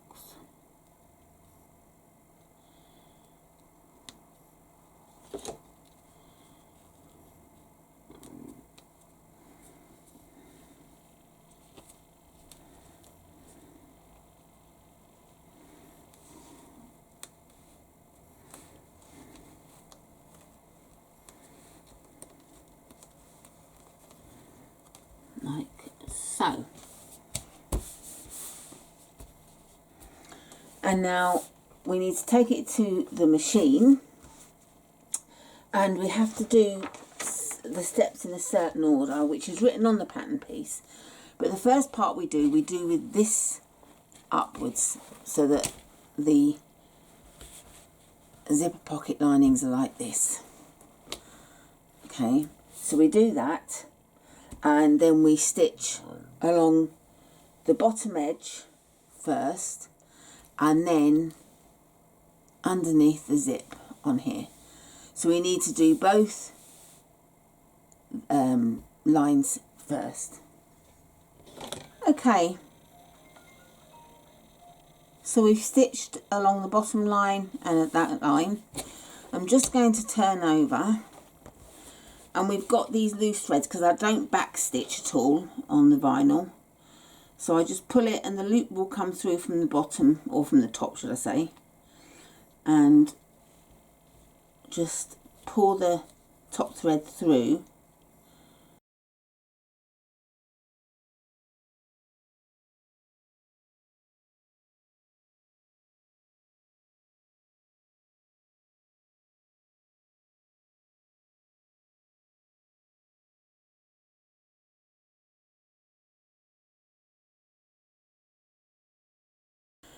Right, so I stitched along the outer edges and that one. I turned it over and did exactly the same as before. I pulled the top thread through, tied them off and snipped them. Now the last part of the pocket is to even this up. So we trim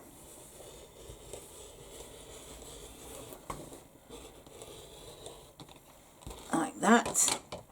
And what we need to do now is to pull the lining back and stitch 1/4 of an inch seam allowance down, and as before I like to do 3/8 of an inch seam allowance, just a little bit, just to about there. We don't want to do much because we want to leave a nice big gap for turning the bag through the pocket lining.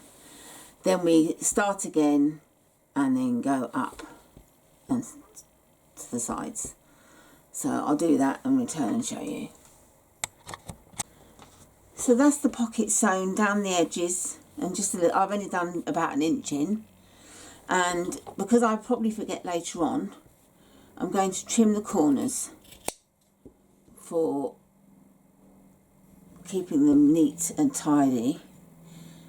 And when we come to stitch the pocket seam closed, it'll just be easier to have a flat edge and not bulking in the corners to close it. What I'm going to do is, because it's quite a large gap for turning, I want to sort of get ahead of the game by folding it and pressing the seam ready for having a nice neat closure. So I just press along here and then fold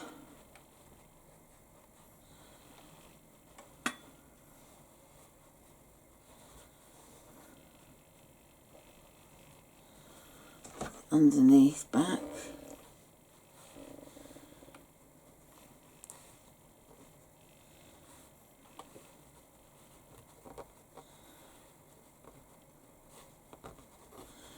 Just making sure that the seam stays nice and even. Not a problem if it doesn't, we'll go over that. So I'm just doing it like that first. Then I'll turn it over to neaten it up, because it's not going to be perfect of that, I'm sure. And I want it to be.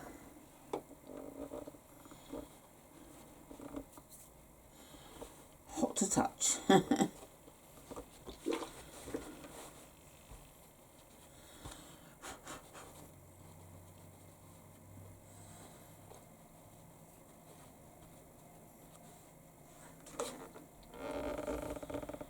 It's worth taking the time now to do it. So that's ironed, ready for turning and closing. So that's both the lining panels done. Trim the zip ends. I'm going to add my little label there, which I always do above the zip pocket, and then we'll come back and we'll do the zipper panels. Okay, I have a confession to make. I got to the end of the bag, to this stage, and then I picked up the straps to make, well, the fabric to make the straps, and I found this zipper panel, and I thought, well, that's strange. And then I realised I had used some pieces of connector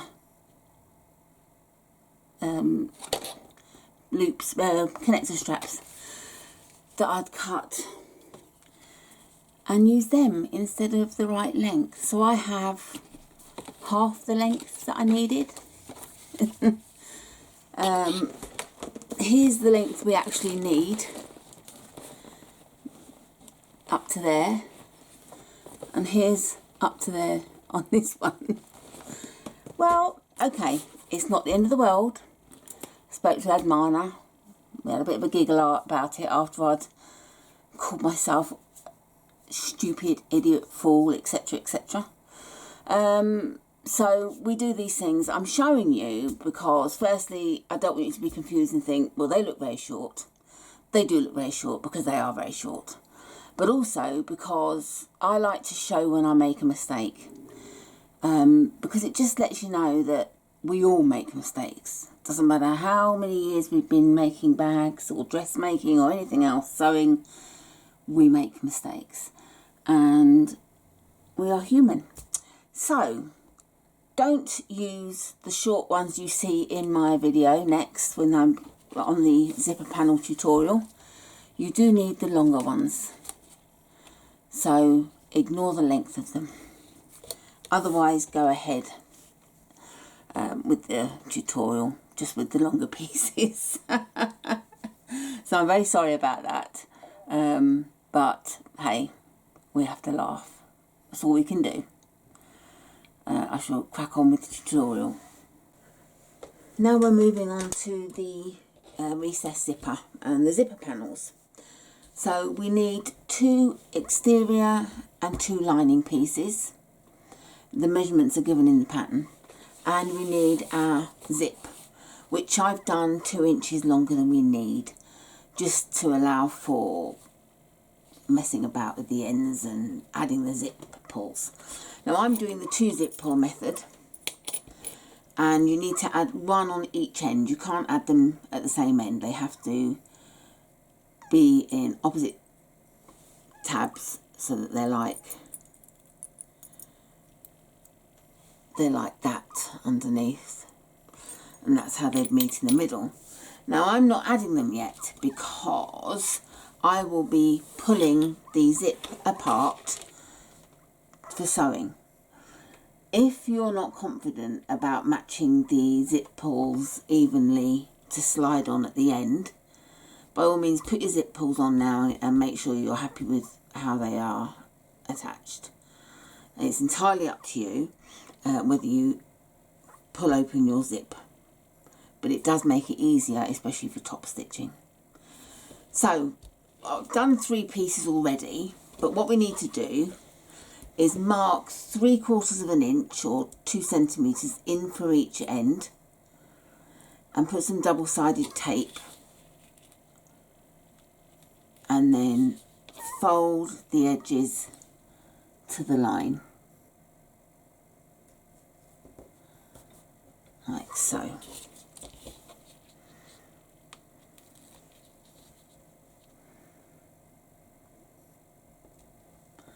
And as I said, I've done that with all of the pieces to save time. You didn't want to watch me doing them all. And what I've done is I've folded all the pieces in half, and I've just snipped a triangle out on all the pieces. There's that one. And I've done the same with the zip. Just makes it easier to match up. And what we need to do is start with an external or exterior piece, and we put that right side up and lay some double-sided tape along the edge.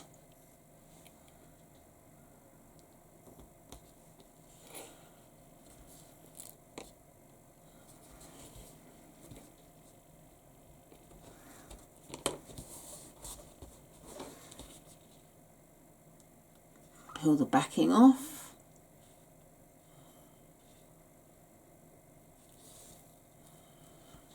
And then lay the zip face down, so right side down on top. Match the notch in the middle so that you know you're lining it up equally. And the beauty of doing it without the zipper pulls on as well, you know, when you have a zipper pull, it can make the zip warp a little bit. Well, this isn't going to happen. The zip's going to be nice and straight. So now we also lay another strip of double-sided tape along here.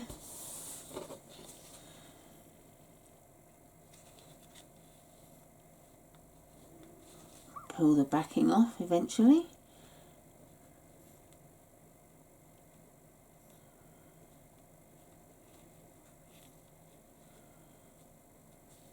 Oh my giddy aunt.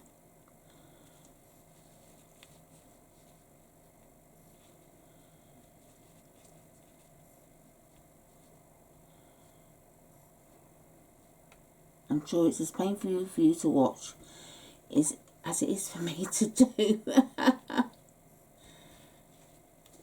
Crikey, this doesn't want to come off that end. Let's try this end.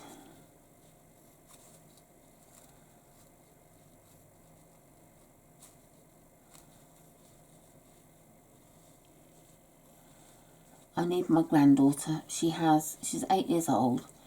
She has lovely thin nails. And when she's with me and she's sewing with me, she just pulls the backing straight off.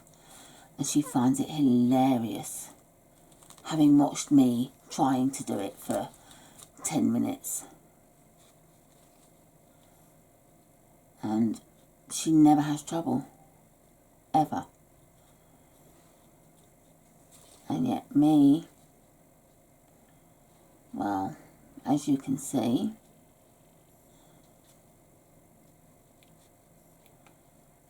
sometimes double-sided tape is not my friend. Success. Sorry about that. Okay, now we get a lining piece face down, so that basically the external or exterior panel and the lining panel, that's my iron telling me it's still on, are right sides together. And then I like to line up the edge first of the panels so that I know they're going to be evenly placed. And then we're going to stitch at 3/8 of an inch seam allowance all the way along. Okay, so we've stitched along, and I get my ironing pad, and I just want to fold the lining panel back and press.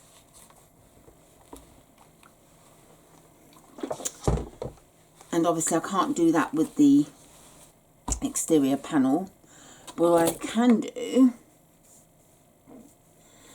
is get some more of the dreaded double-sided tape and just lay it along the bottom edge. Don't have to do this, but it just helps. And then fold the exterior piece down and match the edges up.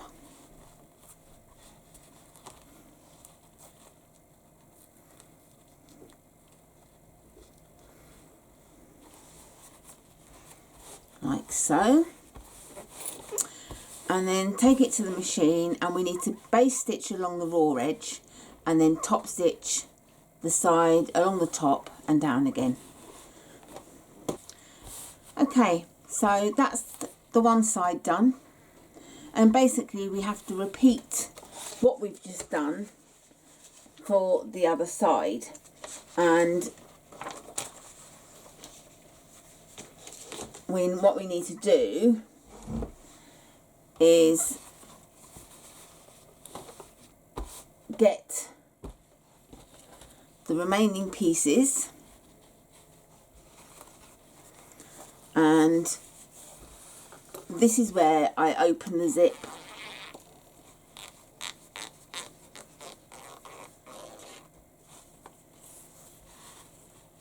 and just put that aside, and we just basically repeat exactly what we've just done.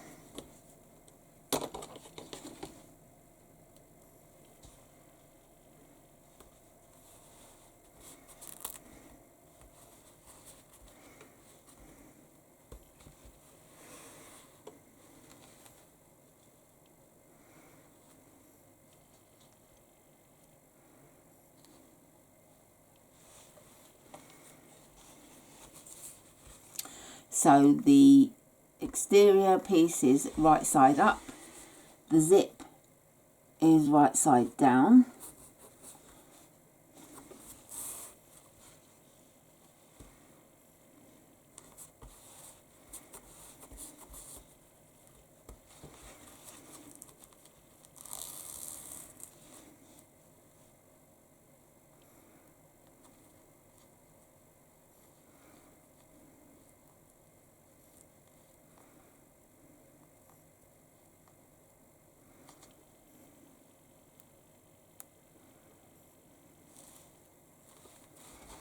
and then the lining piece is also right side down.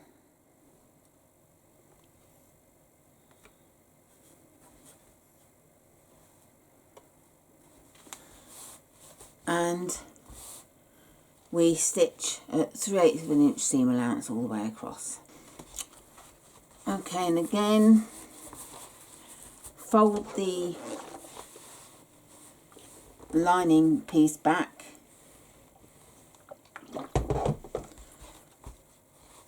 and then get some more double-sided tape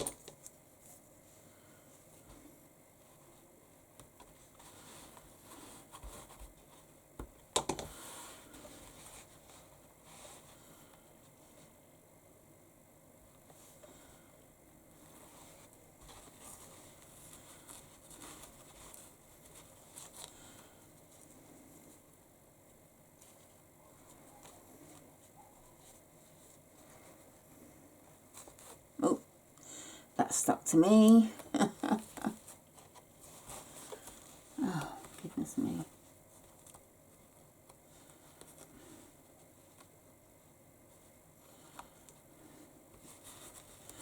Not having much luck with this double-sided tape today.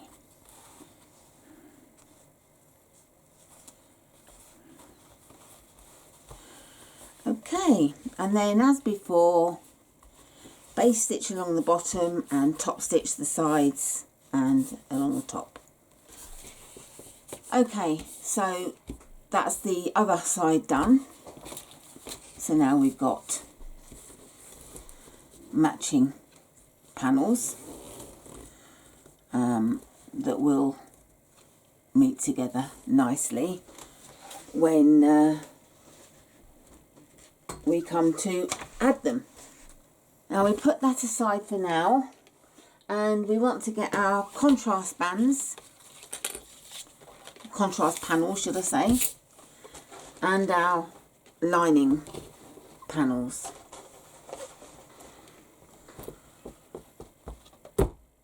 And we're going to be adding these,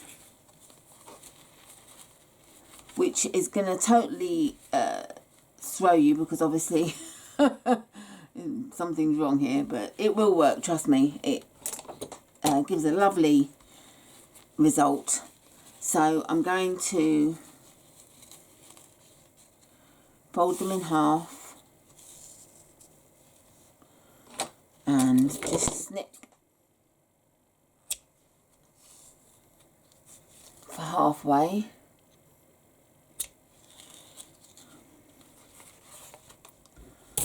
And I'm going to do the same with the panel.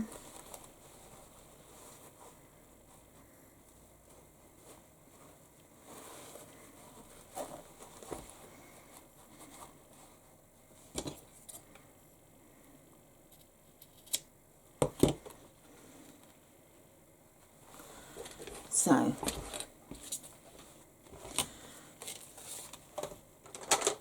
this is where my stapler definitely comes in very handy.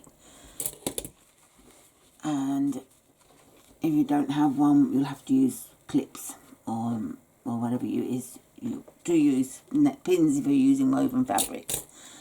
But what I want to do first of all is start in the centre.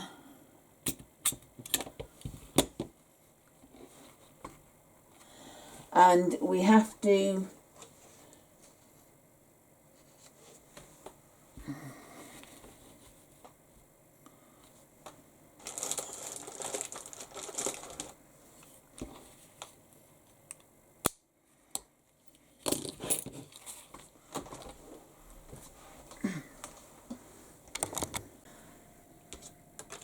so here's the zipper panels, and what we want to do first is to attach them to the lining pieces. So I've snipped a notch in the centre of the lining piece, plus we've got the notch on the zipper panel. And what we need to do, in fact it was that one, is to place it lining sides to lining side so that the facing is right side up. And we just need to get in my handy little stapler and I have to go quite close to the edge because it's a small seam allowance, but we have to go on the curve, which is where I use the stapler.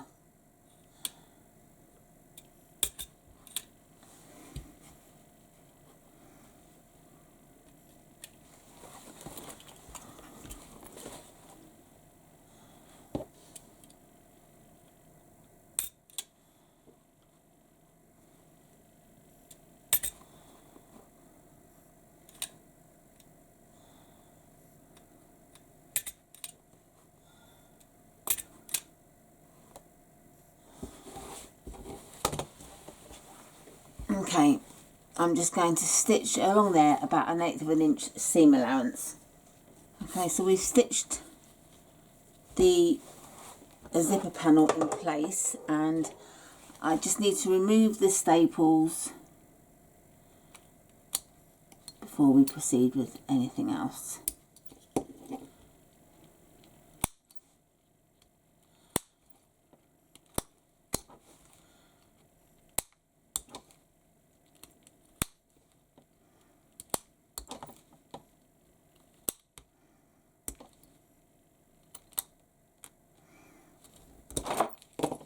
Okay, so let's get rid of those staples.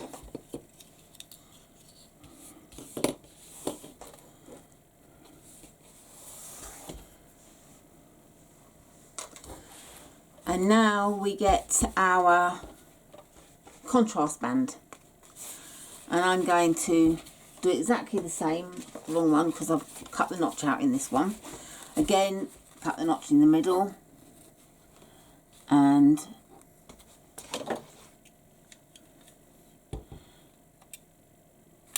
staple again.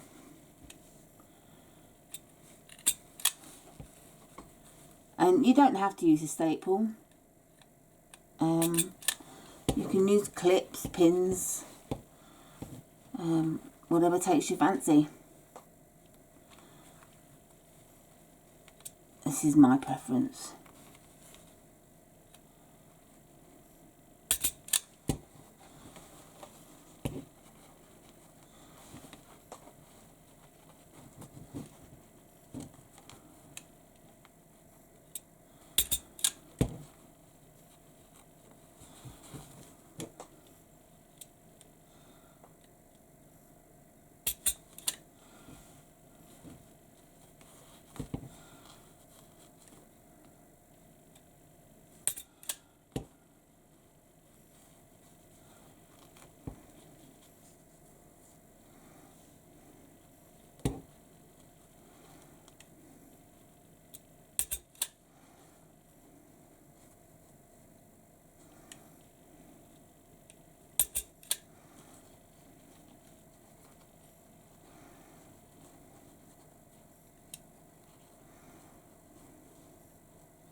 I always find it awkward going the other way because of my left-handed and right-handed. I'm right-handed, but I want to be left-handed at this point.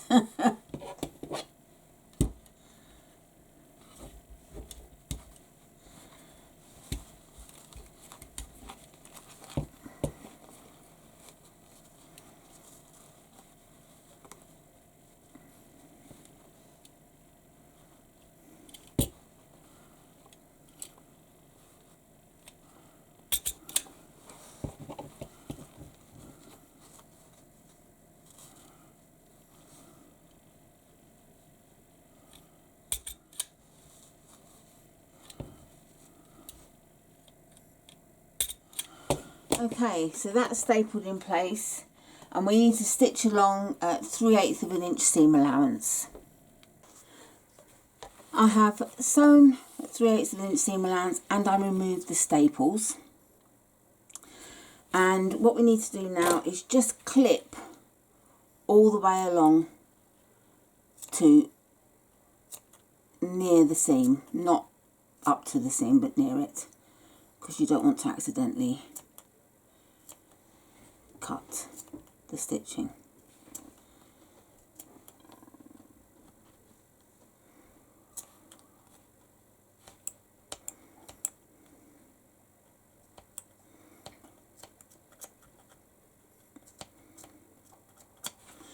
It's thick layers here where the zip panel is.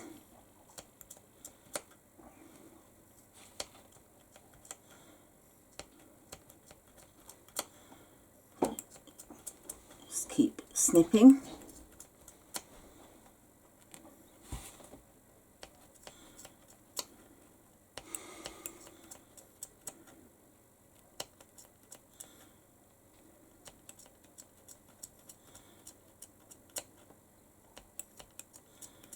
I could change my scissors, but to my dressmaking scissors, which are sharper. But there you go.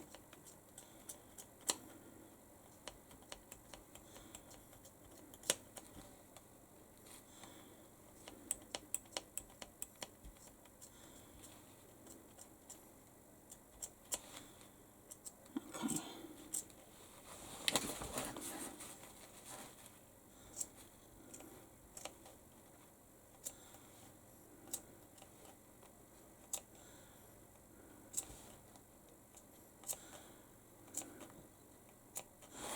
There we go, and now we open up the seam and we top stitch along here, making sure the seam is facing downwards. So that's the panel top stitched all the way along, and now we basically repeat the process with the other lining panel, which I won't film. You know, if you need to replay, but we just do exactly the same again. Okay, so I've done both panels, and I've just brought the zip round and put a pin through them just to hold the zip ends out of the way while we join the panels together. And just going to snip the threads. I've also added my little label down the side here, ready to stitch in with the seam. I've moved it in a bit so that I don't stitch over the name. So if you have one like that, enter it now, add it now. Okay, so what we want to do is join these panels together and make sure that we match up the seams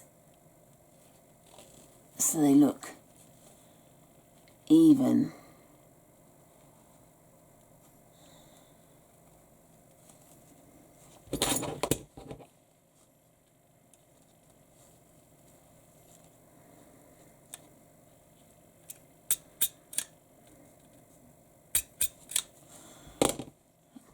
Just add them, and then just pin down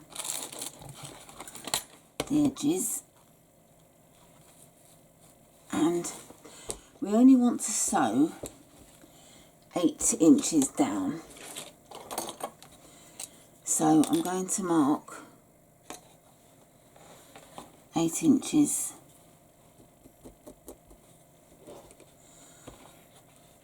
and I've I'll do the same on the other side in a minute. And that's because we turn the bag through easily through the lining. It's a fantastic way of doing it. And then we stitch the lining closed through the zip pocket. It makes life so easy when it comes to turning your bag, especially when you've got such a bulky bottom, so to speak. Right, so I've lined up them again and again, measuring 8 inches from the top.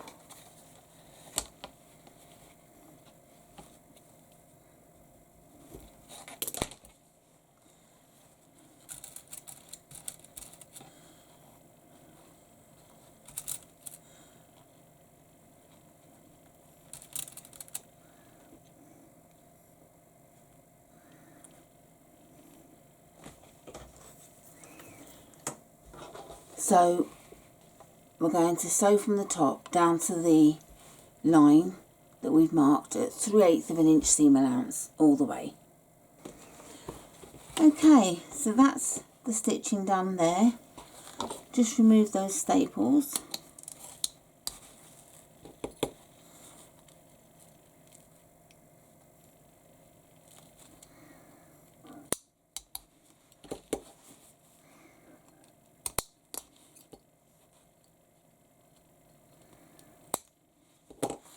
Going to double check that I'm happy with the join, which I am, and there's my label, and the same on the other side. So now we get our exterior, and we have the exterior right side out and the lining wrong side out, and we need to slide the lining over, and having the zip, the bag at the front of the exterior is here, we're looking at it, and the zip pocket on the lining is at the back. And then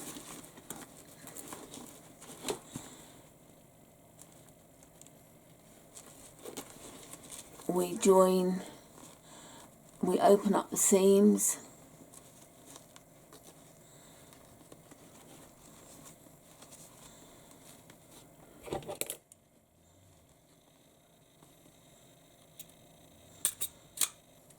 staple, and yes, I use a lot of staples.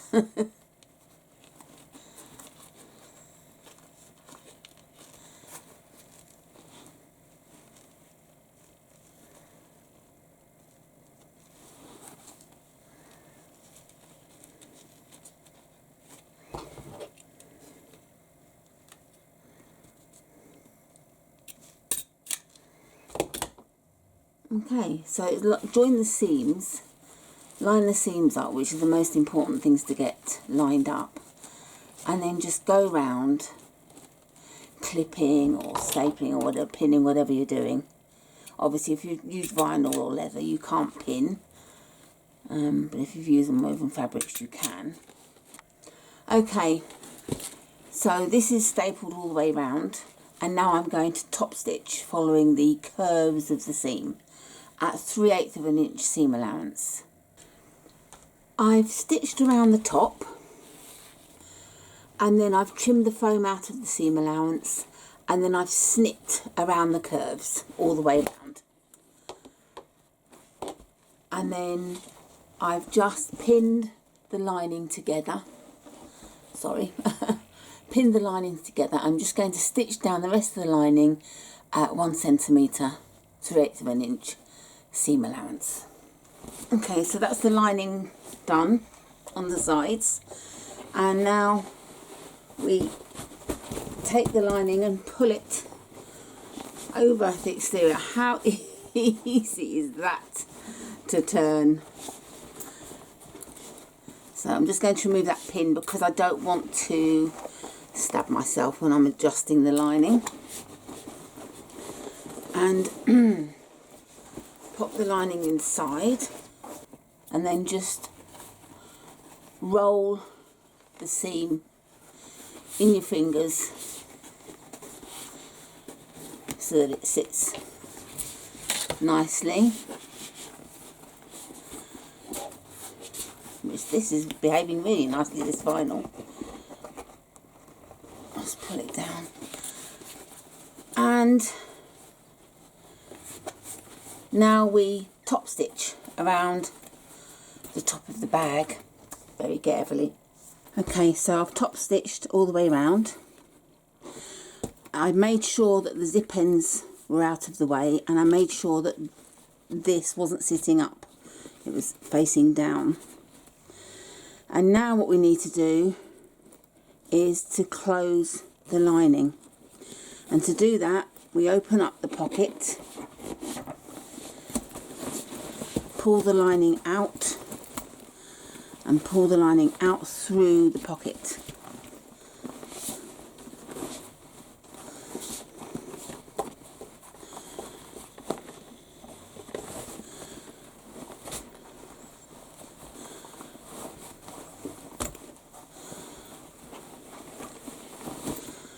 Like so. And then we pin across the bottom. So we've pinned across the bottom, and we're going to stitch along there at 3/8 of an inch seam allowance. And once we've stitched along the bottom, we then open up the seam on the lining and place the seams together.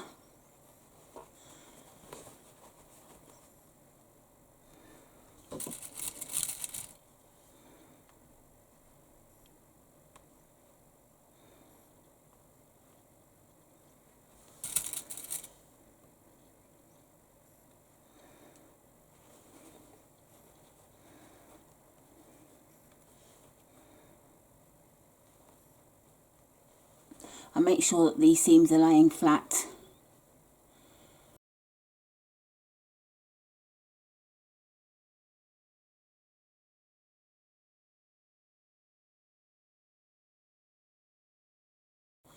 Okay, and then we stitch across at 3/8 of an inch seam allowance, and it does curve slightly, and we do exactly the same down the other end. So I stitched across, and then I've trimmed the seam allowance down to 1/4 of an inch. Then we push that back into the pocket and out again. Push the corners out so that they'll go in nicely. Just push the pocket in for the moment while you pop the lining back in to make sure you're happy with the fit, which I am. Fitting in the corners nicely. It's a lovely fit actually. Okay, so the last bit is to do the pocket. Now if you remember earlier on, I ironed the seam, which makes it a lot easier to close. So I'm just pushing the corners out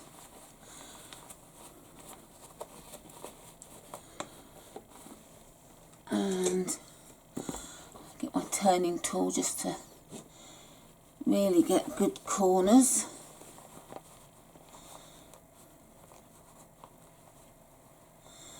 Okay, and because I ironed it earlier, there's no awkward ironing to be done. I can literally stitch straight across. You can put some double-sided tape down if you like, but I don't need to because this is sitting quite nicely. So I'm going to stitch across to close it. So that's the pocket sewn along the edge, and we just tuck that in.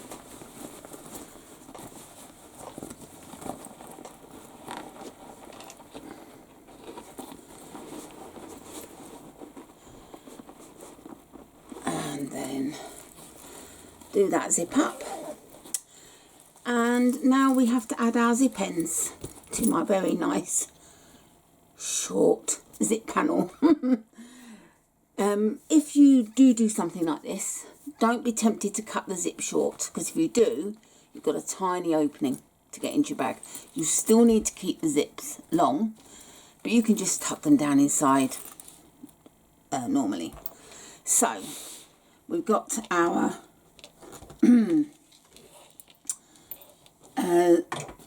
zip ends. I'm just looking for the extra screw, which I seem to have lost, but not to worry.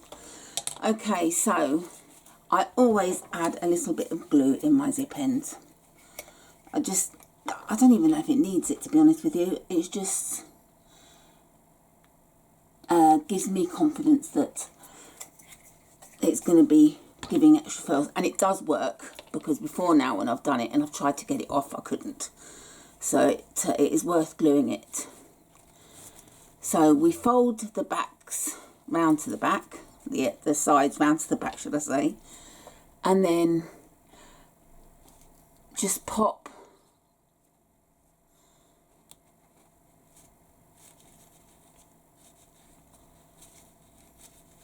the zip down into it.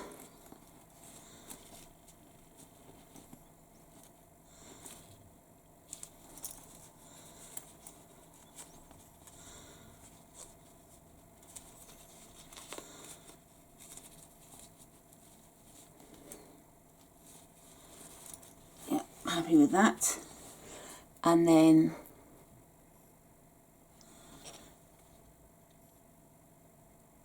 screw it down.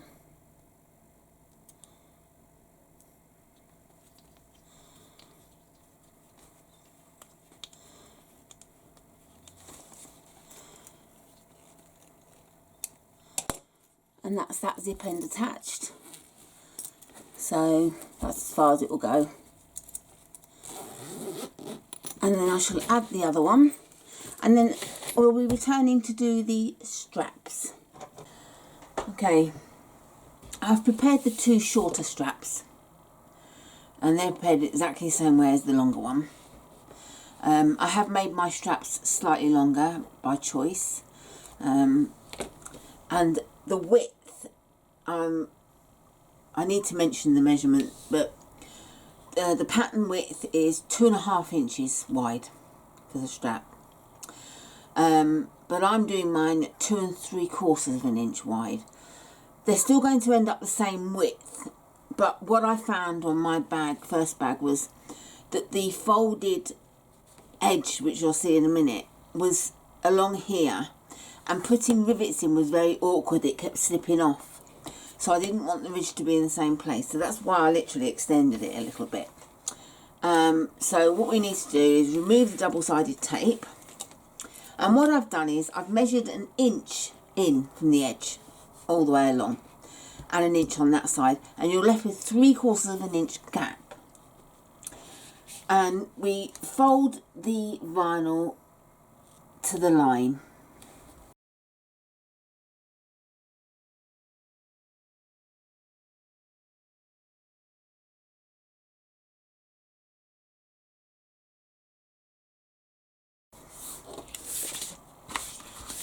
So I've done the one side, then I get my roller just to press it down more firmly.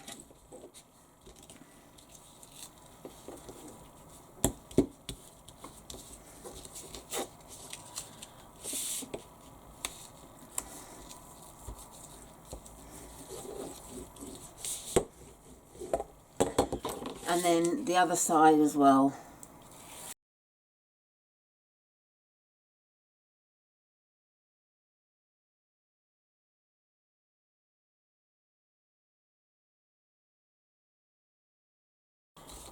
So that's the vinyl folded in, and then I put another line of double-sided tape along the edge,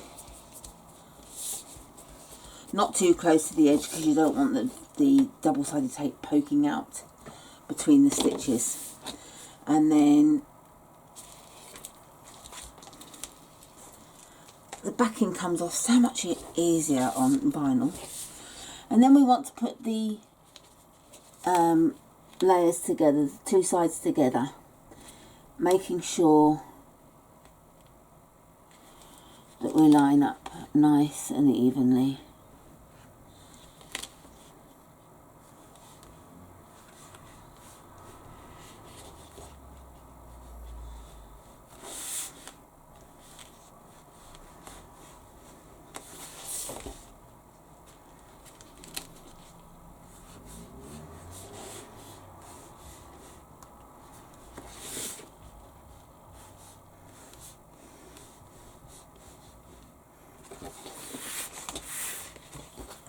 Just give that a roll.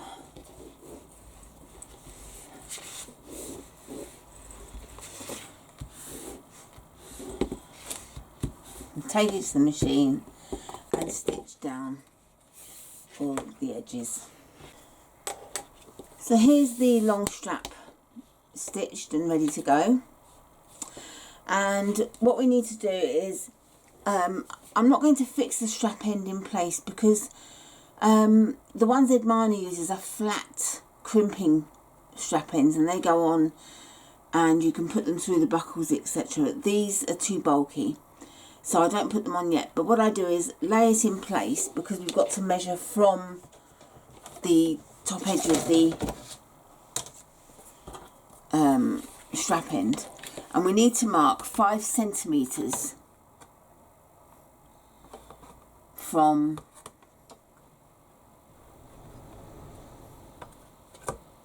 the edge.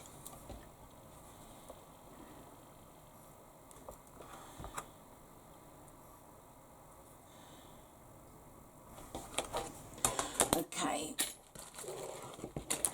let's remove that a minute. And now I get my punch dies. I got these, Edmana gave me the link. I got these from AliExpress. There's all sorts of shapes and sizes in here. So she gave me the link. I will try my best to put the link in the video description. So that if you wanted to, you can get these. But this is the perfect one. And I line it up so that it's, so I'm just getting some vinyl from the previous one. Line it up so that there's a halfway line on this die. So I the dot I've done, I put the line, I put the, I'm trying to think what I'm saying. Okay, the line that's on here, I line up with the dot that I did. Thank you. Goodness me. That's because I'm trying to get the hammer out at the same time as talk and I just couldn't think. Oh, I've been to the dentist. Be gentle with me. It's quite traumatic whenever I go. So it's been a hard day. Okay, I'm going to punch this through now and make a lot of noise.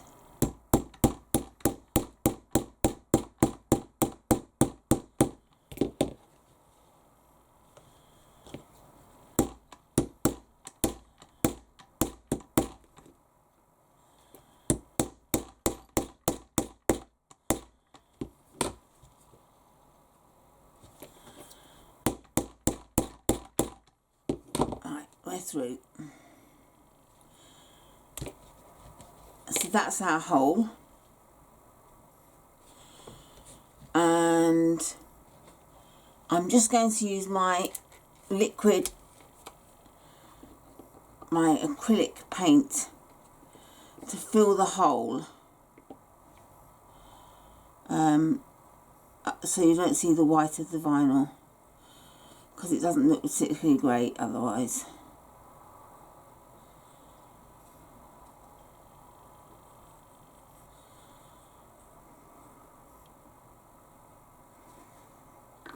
Okay, and get some tissue to wipe the excess off.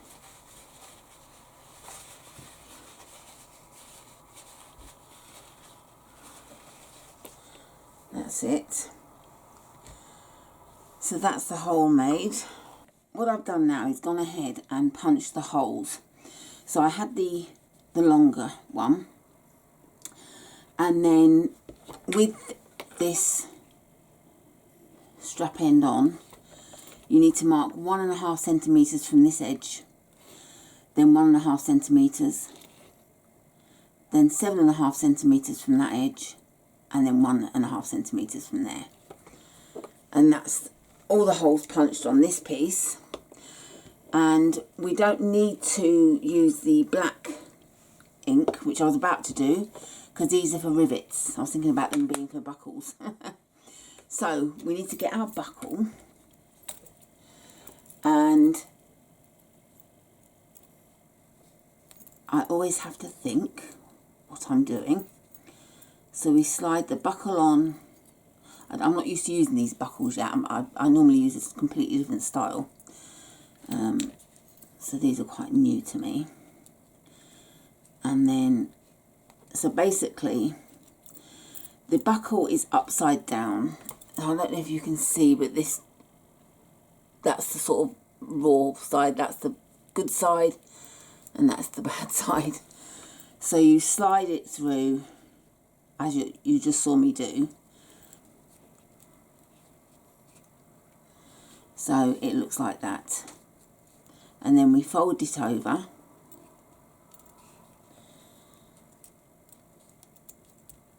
And pop the rivets through.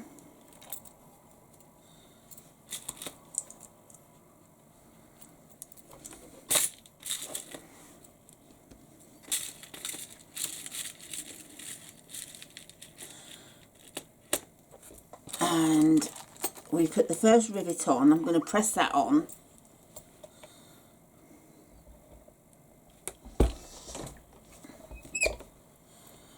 Like so. And then before I add this one, we get our belt loop. Now you can either use the fabric ones you've made or the metal ones. And I decided I'm going to use metal ones for this part. And you want it to go on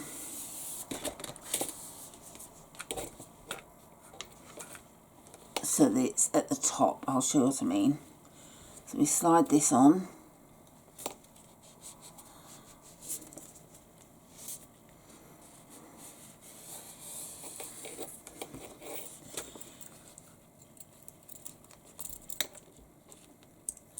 So here's the belt loop.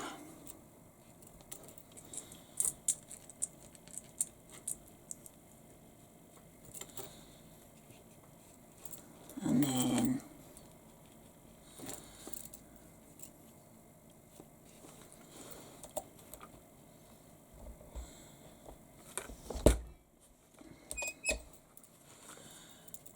that's this end done. I'm happy with that. And we don't need to put the strap end on just yet. I will be doing that, but I want to make everything first. And at the other end of this strap, we also mark holes. And I'm just checking actually. Yeah, so we mark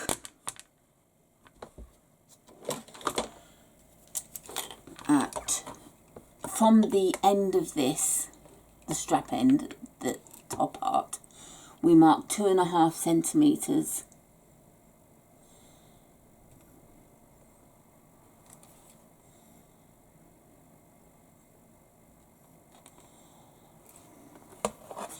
And inch-wise, that is 1 inch, yes. So I thought it was, but I wanted to make sure. So every inch or every 2.5 centimetres, take that strap end off now. I'm going to place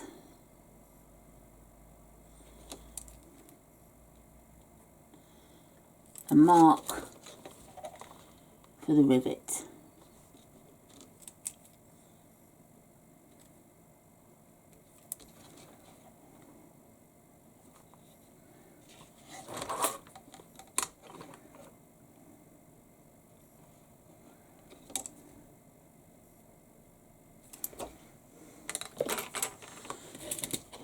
And I hope we got all that in then. I'm not sure if it was in the shot or not.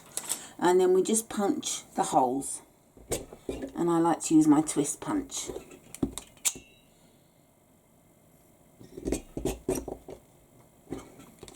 Now these aren't having rivets in. These are for the buckle.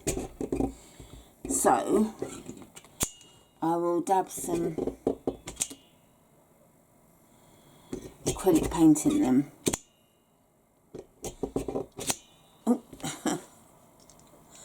Just to hide that white. I'll show you the difference in a second.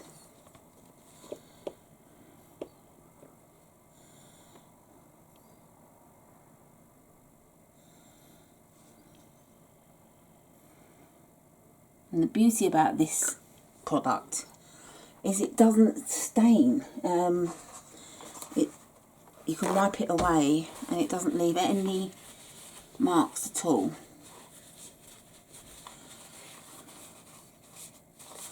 So I don't know if you'll be able to see it or not, the difference between not doing it and doing it. I'm hoping you can see the difference. So, and if you don't have the right colour paint, what I like to do is use a Sharpie pen and just push the Sharpie pen in and then use the clear acrylic paint.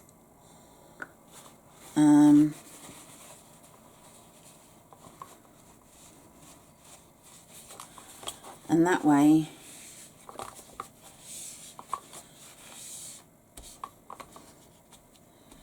you're still sealing it. So that's the holes.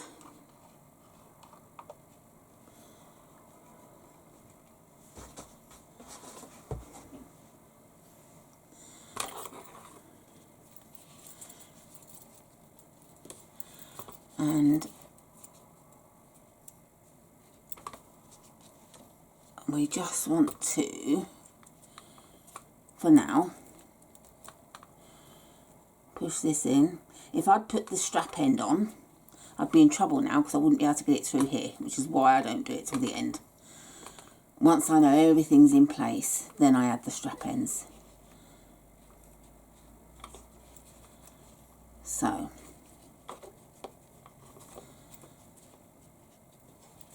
getting lots of lovely black ink on me. So that's the first part of the strap completed.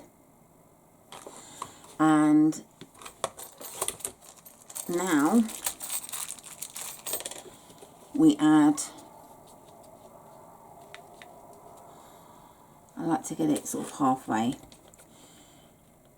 We add a belt loop on to here.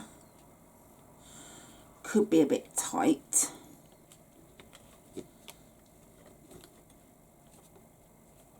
But I'm determined. I could have wanted to use them, but I think the metal ones will look nicer.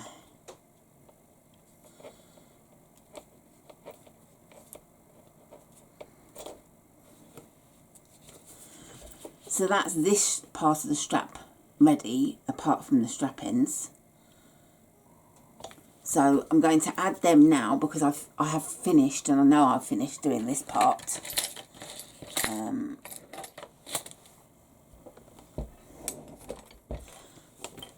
I need to go and find some screws, and I shall just add the strap ends and come back to you when I've sorted that out. Okay, so I've added the strap ends on. So they're on there. And what I've done is, with the other straps, the shorter straps, I've punched my holes and I've put the paint in each hole so that they're nice and dark. And I've actually punched 6 holes instead of 4, just because I felt like it. Entirely up to you how many you punch. If you stick with the pattern, it will be the 4. But I've actually made my straps a little longer than the pattern, so that I can make the strap that bit longer or shorter, hence the extra straps, extra holes, I beg your pardon. So we get our strap that we've made, and now we want to pop a strap through the loop of the top strap.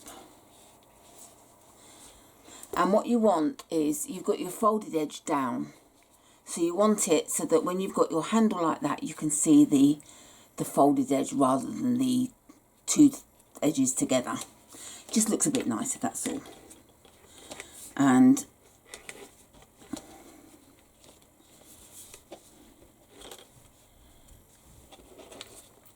placing it halfway, we add a belt loop on.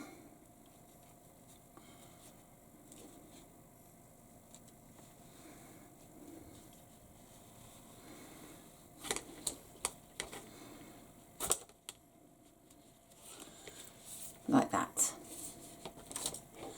And then do exactly the same on the other side.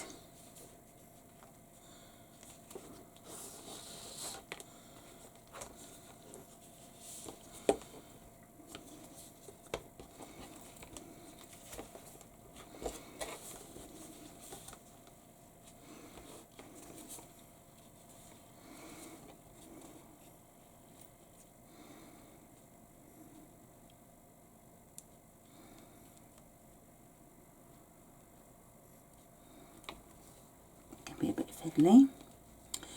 And what I have noticed is, because these belt loops do have a split in them, I want the split to show at the back of the bag when it's like that. That would be like the back as you're looking at it. I'm being a bit fussy, I know, but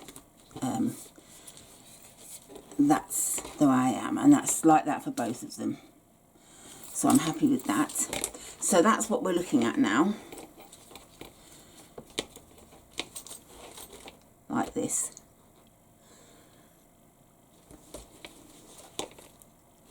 So we get our bag,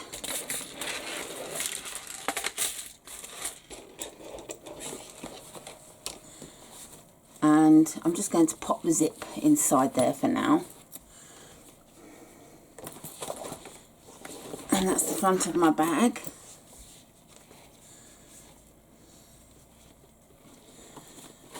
So we start with popping the strap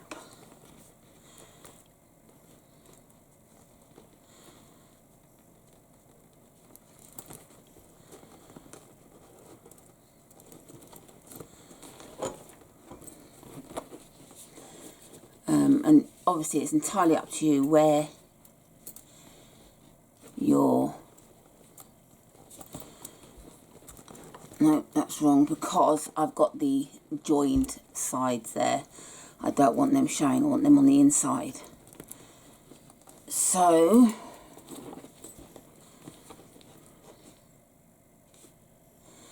oh,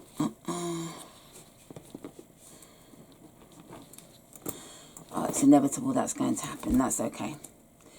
Right, I think I'm just being a bit picky, but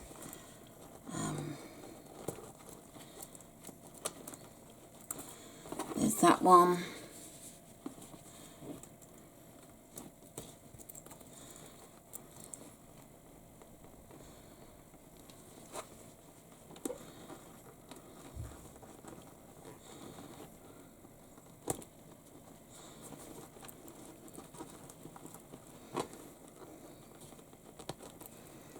Okay,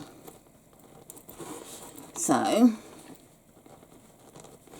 I've put them through, and I'll be adding the strap end on, and then exactly the same on this end.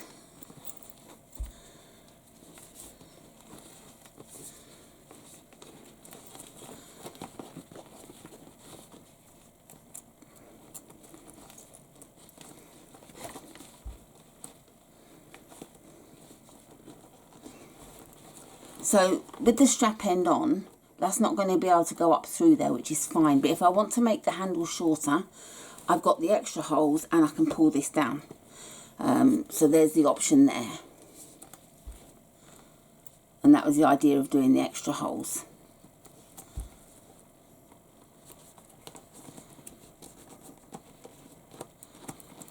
So that's the strap added, like so. And I'm going to add the strap ends, and I shall come back and show you. And there we have our bag, all made and ready to go. I hope you've enjoyed this tutorial. I'm sorry about the little errors, but I am human. Please do subscribe to my channel so you don't miss any other bags in the future. And if you do make your bag using my tutorial, I'd be very grateful if you gave a link to the tutorial when you post your bag, just so that others can find it. Happy stitching. Bye.